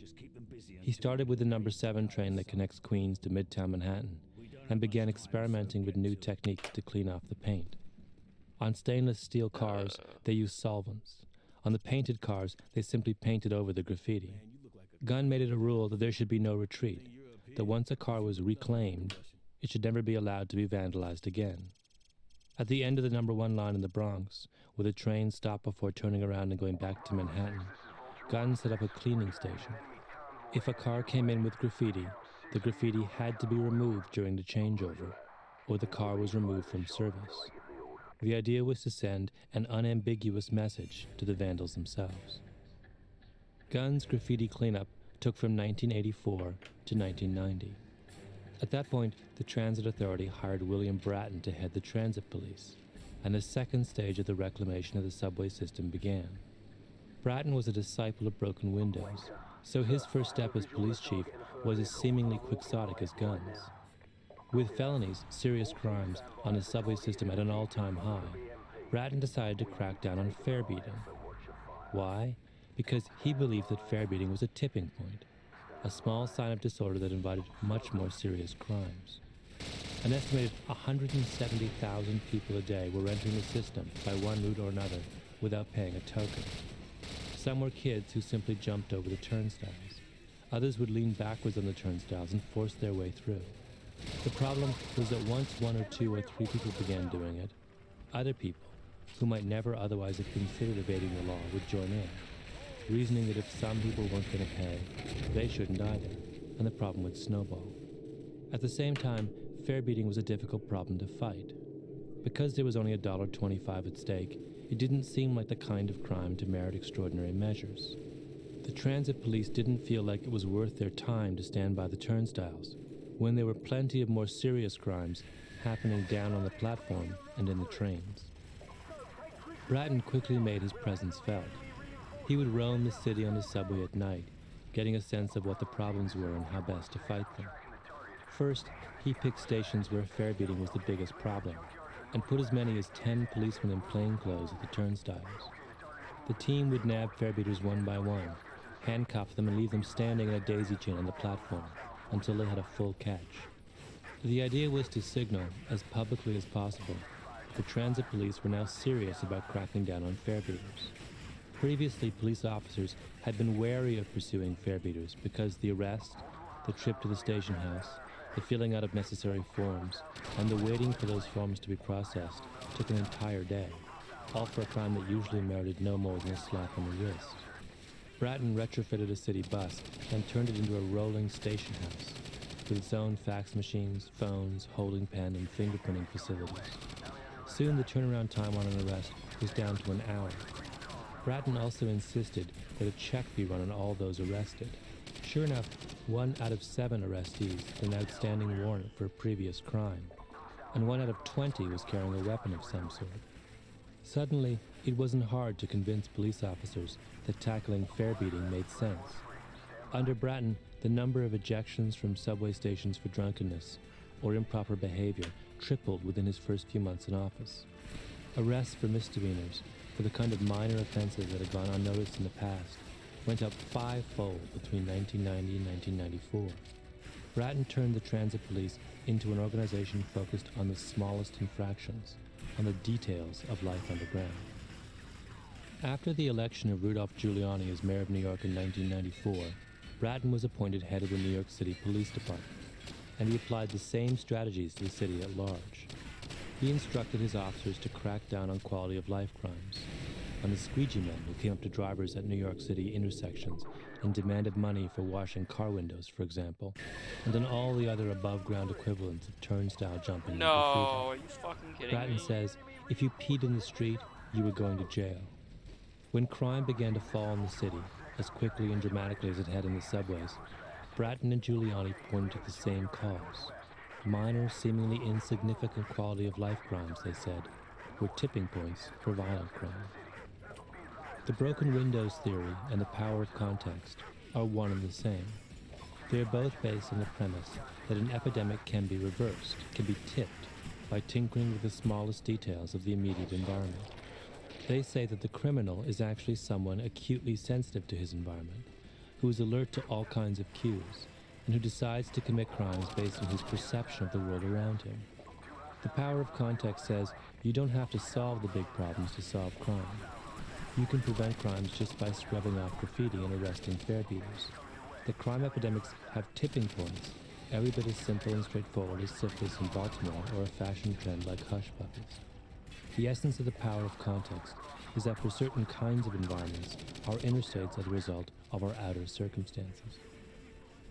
Once you understand that context matters, that specific and relatively small elements in the environment can serve as tipping points, the defeatism that for so long has characterized our approach to crime is turned upside down. Environmental tipping points are things that we can change. We can fix broken windows and clean up graffiti and change the signals that invite crime in the first place. Crime can be more than understood. It can be prevented. There is a broader dimension to this. There are a number of studies of things like juvenile delinquency and high school dropout rates that suggest that peer influence and community influence are more important than family influence in determining how children turn out. The studies show, essentially, that a child is better off in a good neighborhood and a troubled family than he or she is in a troubled neighborhood and a good family. We spend so much time celebrating the importance and power of family influence that this may seem at first blush like it can't be true. But in reality, it is no more than an obvious and commonsensical extension of the power of context, because it says simply that children are powerfully shaped by their external environment, that the features of our immediate social and physical world, the streets we walk down, the people we encounter, play a huge role in shaping who we are and how we act. It isn't just serious criminal behavior, in the end, that is sensitive to environmental cues. It is all behavior. In 1996, a sometimes actress and playwright by the name of Rebecca Wells published a book entitled Divine Secrets of the Yaya Sisterhood. Its arrival in the bookstores was not a major literary event.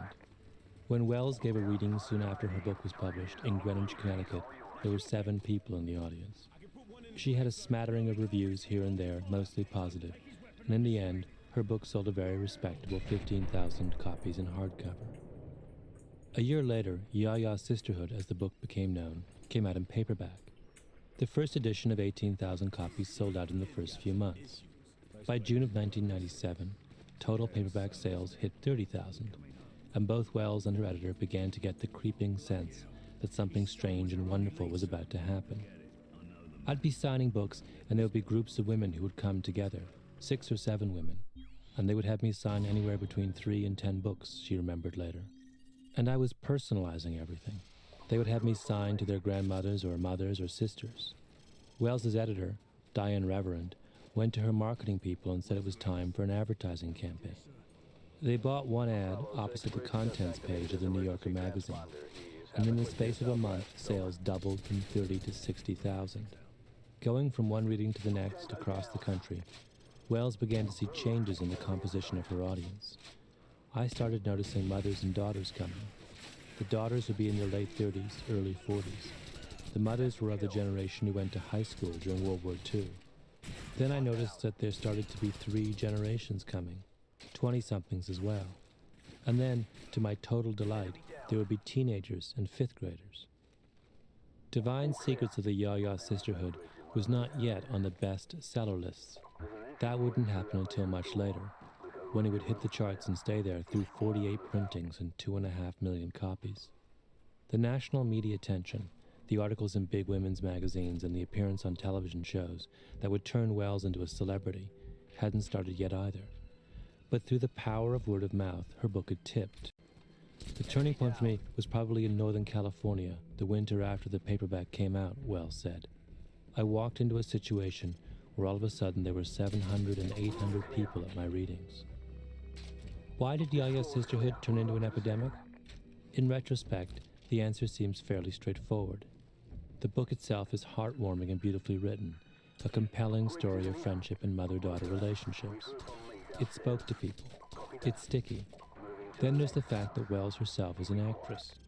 She didn't read from her novel as she traveled across the country so much as she acted it out, playing each character with such skill that she turned her readings into performances. Wells is a classic salesman. But there is a third, less obvious factor here, which has to do with the last of the principles of epidemics. The success of Ya-Ya is a tribute to the power of context. More specifically, it is testimony to the power of one specific aspect of context, which is the critical role that groups play in social epidemics. In a way, this is an obvious observation. Anyone who has ever been to the movies knows that the size of the crowd in the theater has a big effect on how good the movie seems.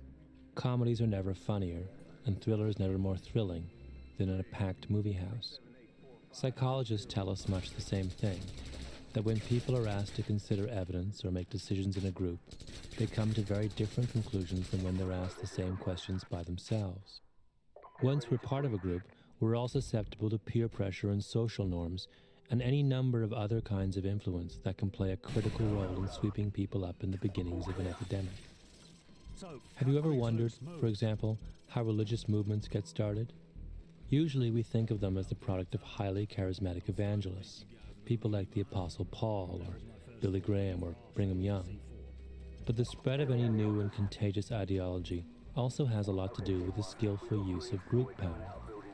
In the late 18th and early 19th century, for example, the Methodist movement became epidemic in England and North America, tipping from 20,000 to 90,000 followers in the U.S. in the space of 5 or 6 years in the 1780s. But Methodism's founder, John Wesley, was by no means the most charismatic preacher of his era.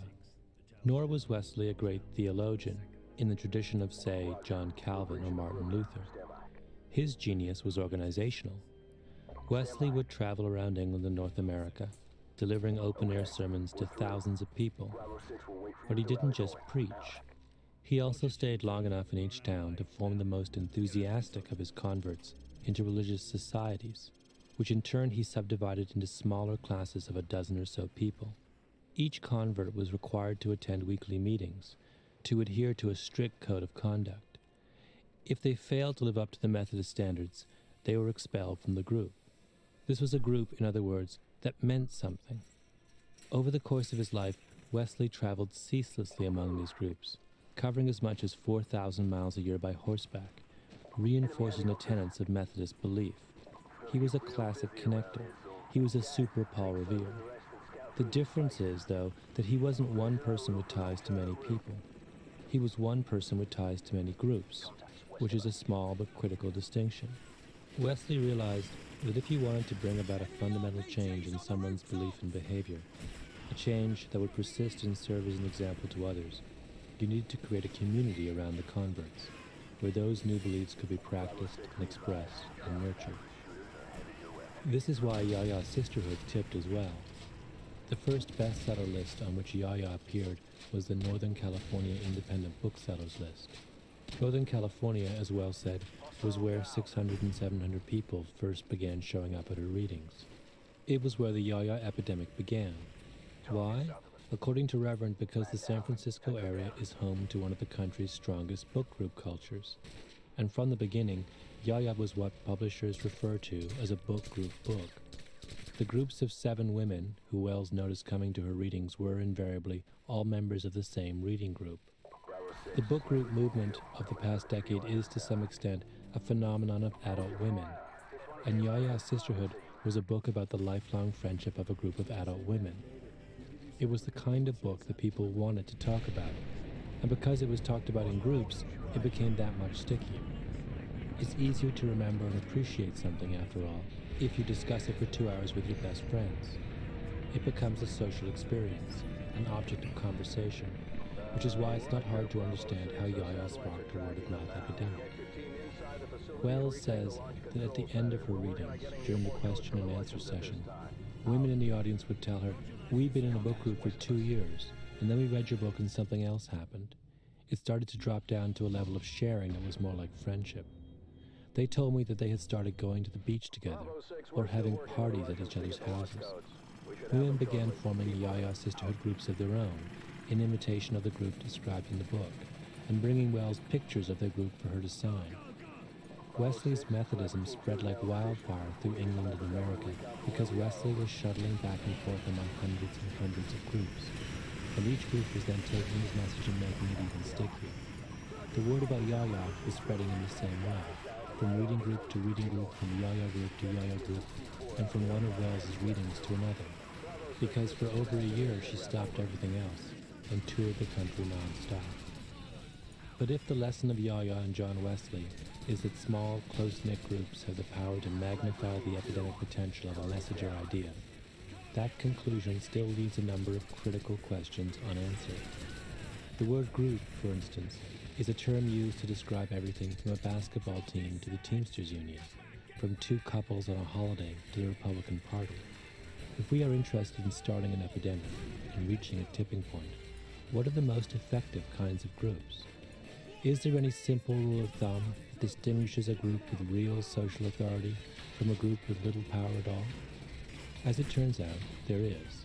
It's called the Rule of 150, and it is a fascinating example of the strange and unexpected ways in which context affects the course of social epidemics. There is a concept in cognitive psychology called the channel capacity, which refers to the amount of space in our brain for certain kinds of information. Suppose, for example, that I played you a number of different musical tones at random and asked you to identify each one with a number. If I played you a really low tone, you would call it 1, and if I played you a medium tone, you would call it 2, and a high tone, you would call it 3. The purpose of the test is to find out how long you can continue to distinguish among different tones. People with perfect pitch, of course, can play this game indefinitely. You can play them dozens of tones and they'll be able to distinguish between all of them. But for the majority of us, this game is much harder. Most people can only divide tones into about 6 different categories before they begin to make mistakes and start lumping different tones in the same category. This is a remarkably consistent finding. If, for example, I played you 5 very high-pitched tones, you'd be able to tell them apart. And if I played you 5 very low-pitched tones, you'd also be able to tell them apart. You'd think then that if I combined those high and low tones and played them for you all at once, you'd be able to divide them into 10 categories. But you won't be able to. Chances are you'll still be stuck at about 6 categories. This natural limit shows up again and again in simple tests. If I made you drink 20 glasses of iced tea, each with different amounts of sugar in them, and ask you to sort them into categories according to sweetness, you'll only be able to divide them into 6 or 7 different categories before you begin to make mistakes. Or if I flashed dots on the screen in front of you very quickly and asked you to count how many you saw, you'd get the number right up to about 7 dots, and then you'd need to guess.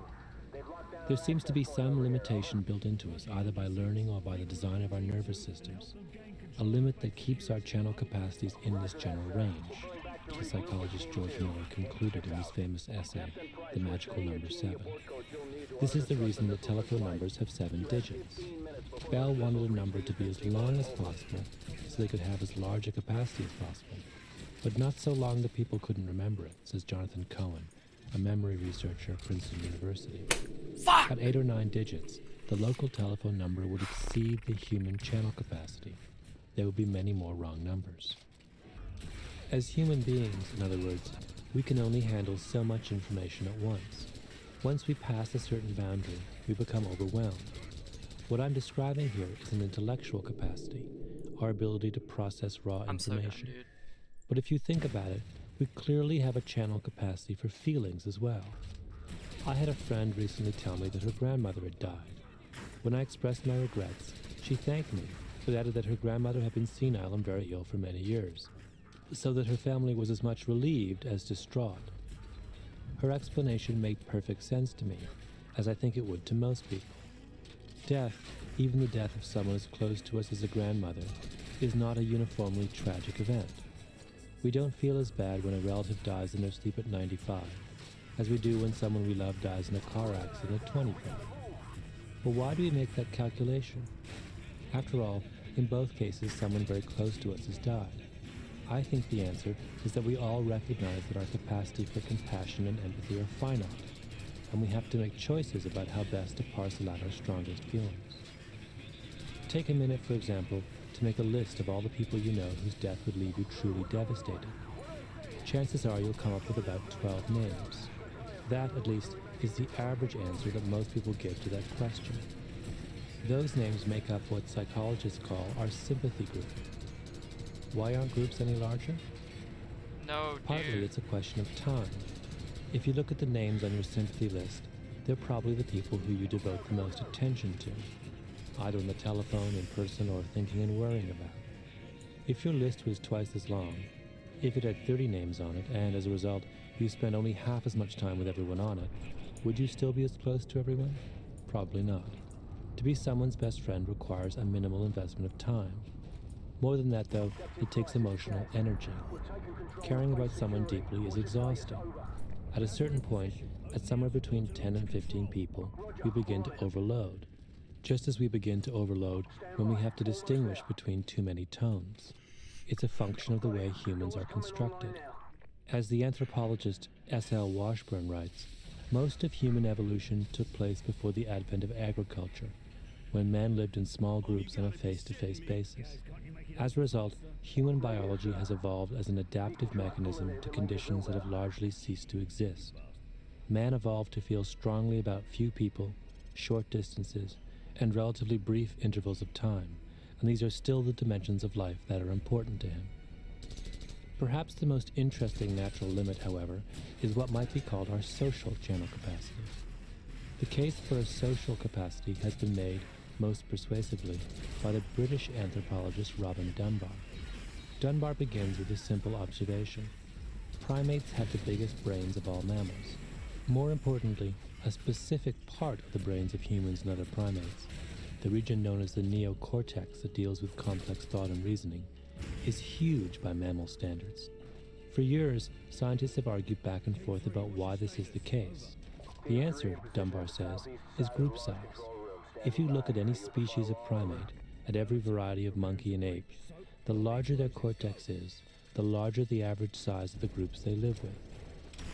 Dunbar's argument is that brains evolve, they get bigger, in order to handle the complexities of larger social groups.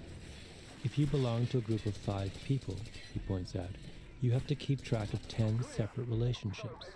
Your relationships with the 4 others in your circle, and the 6 other two-way relationships between the others.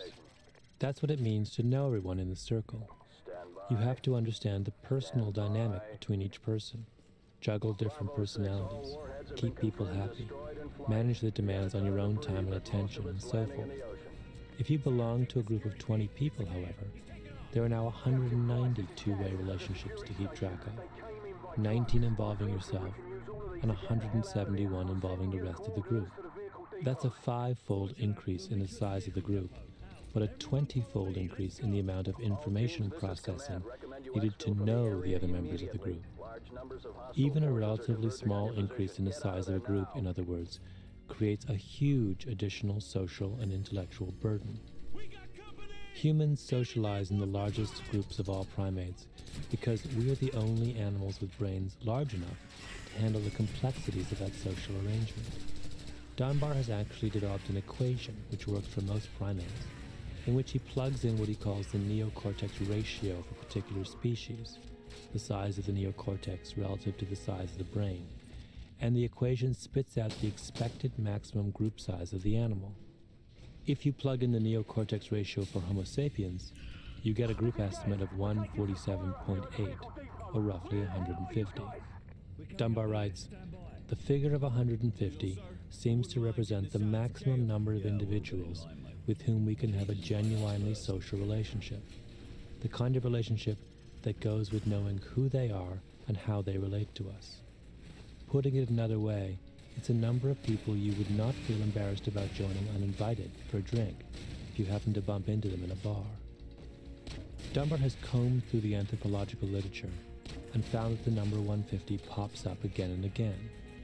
For example, he looks at 21 different hunter-gatherer societies from which we have solid historical evidence, from the Walbiri of Australia to the Tuatha of New Guinea, and found that the average size of their villages was 148.4. We have seen in this program how a number of relatively minor changes in our external environment can have a dramatic effect on how we behave and who we are. Clean up graffiti, and all of a sudden people who would otherwise commit crimes suddenly don't. The rule of 150 suggests that the size of a group is another one of those subtle contextual factors that can make a big difference.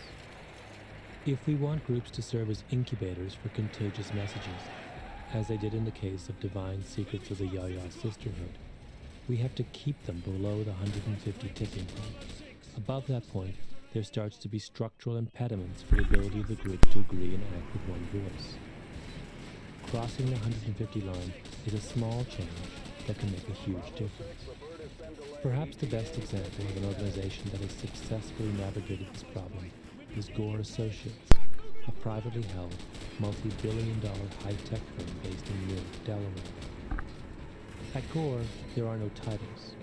If you ask someone who works there for their call, it will just say their name and underneath it the word associate, regardless of how much money they make, or how much responsibility they have, or how long they've been at the company.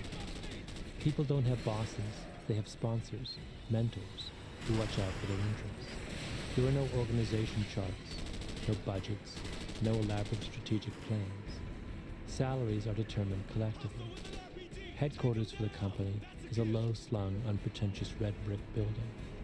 The executive offices are small, plainly furnished rooms along a narrow corridor.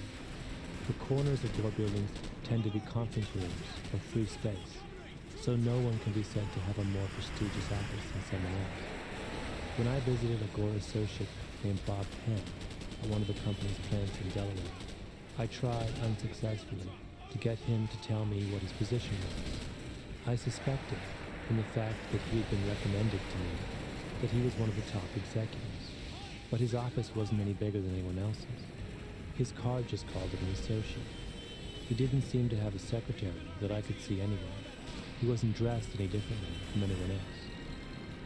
Gore is, in short, a very unusual company with a clear and well-articulated philosophy. It's a big, established company attempting to behave like a small entrepreneurial startup. By all accounts, that attempt has been wildly successful. Gore has a rate of employee turnover that is about a third of the industry average. They've made a profit in 35 consecutive years. They have growth rates and an innovative, high-profit product line that is the envy of the industry. Gore has managed to create a small company ethos so infectious and sticky that it has survived their growth into a billion-dollar company with thousands of employees. And how did they do that? By, among other things, adhering to the rule of 150. Wilbert Bill Gore, the late founder of the company, seems to have stumbled on the principle by trial and error. We found out again and again that things get clumsy at 150, he told an interviewer some years ago. So 150 employees per plant became the company goal. In the electronics division of the company, that means that no plant was built larger than 50,000 square feet, since there was almost no way to put much more than 150 people in a building that size. People used to ask me, "How do you do long-term planning?" Ken said. And I'd say, "That's easy. We put 150 parking spaces in the lot, and when people start parking on the grass, we know it's time to build a new plant." That new plant didn't have to be far away. There was one site in Delaware, for example, that has 3 plants within a stone's throw of each other. The buildings only have to be distinct enough to allow for an individual culture in each. We found that a parking lot is a big gap between buildings, one longtime associate, Bert Chase, told me. You've got to pick yourself up and walk across the lot, and that's a big effort. That's almost enough effort as it takes to get in your car and drive 5 miles. There's a lot of independence in just having a separate building. As Gore has grown in recent years, the company has undergone an almost constant process of division and redivision. It's not hard to see the connection between this kind of organizational structure and the unusual free-form management style of Gore.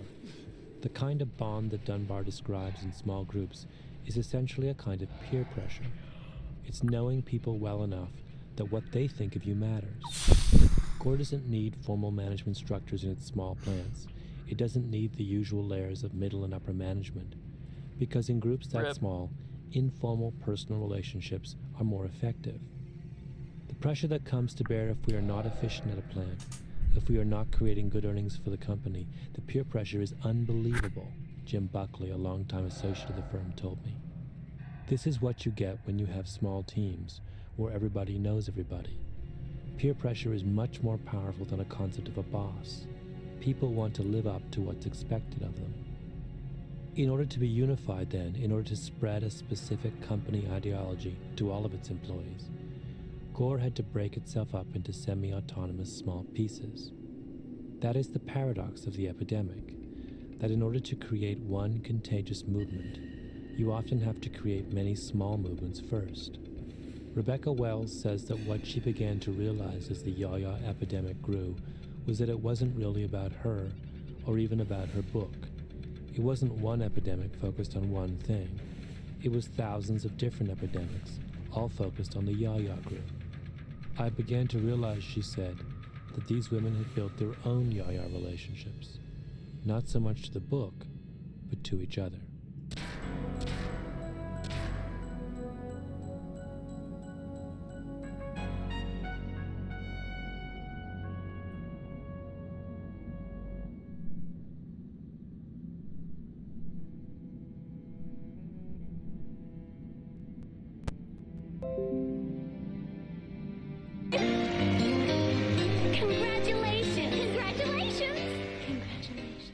Airwalking is the name given to the skateboard.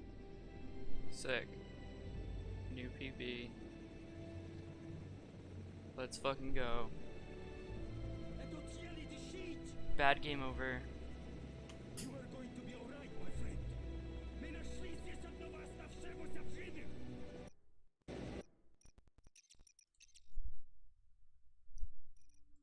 GG's.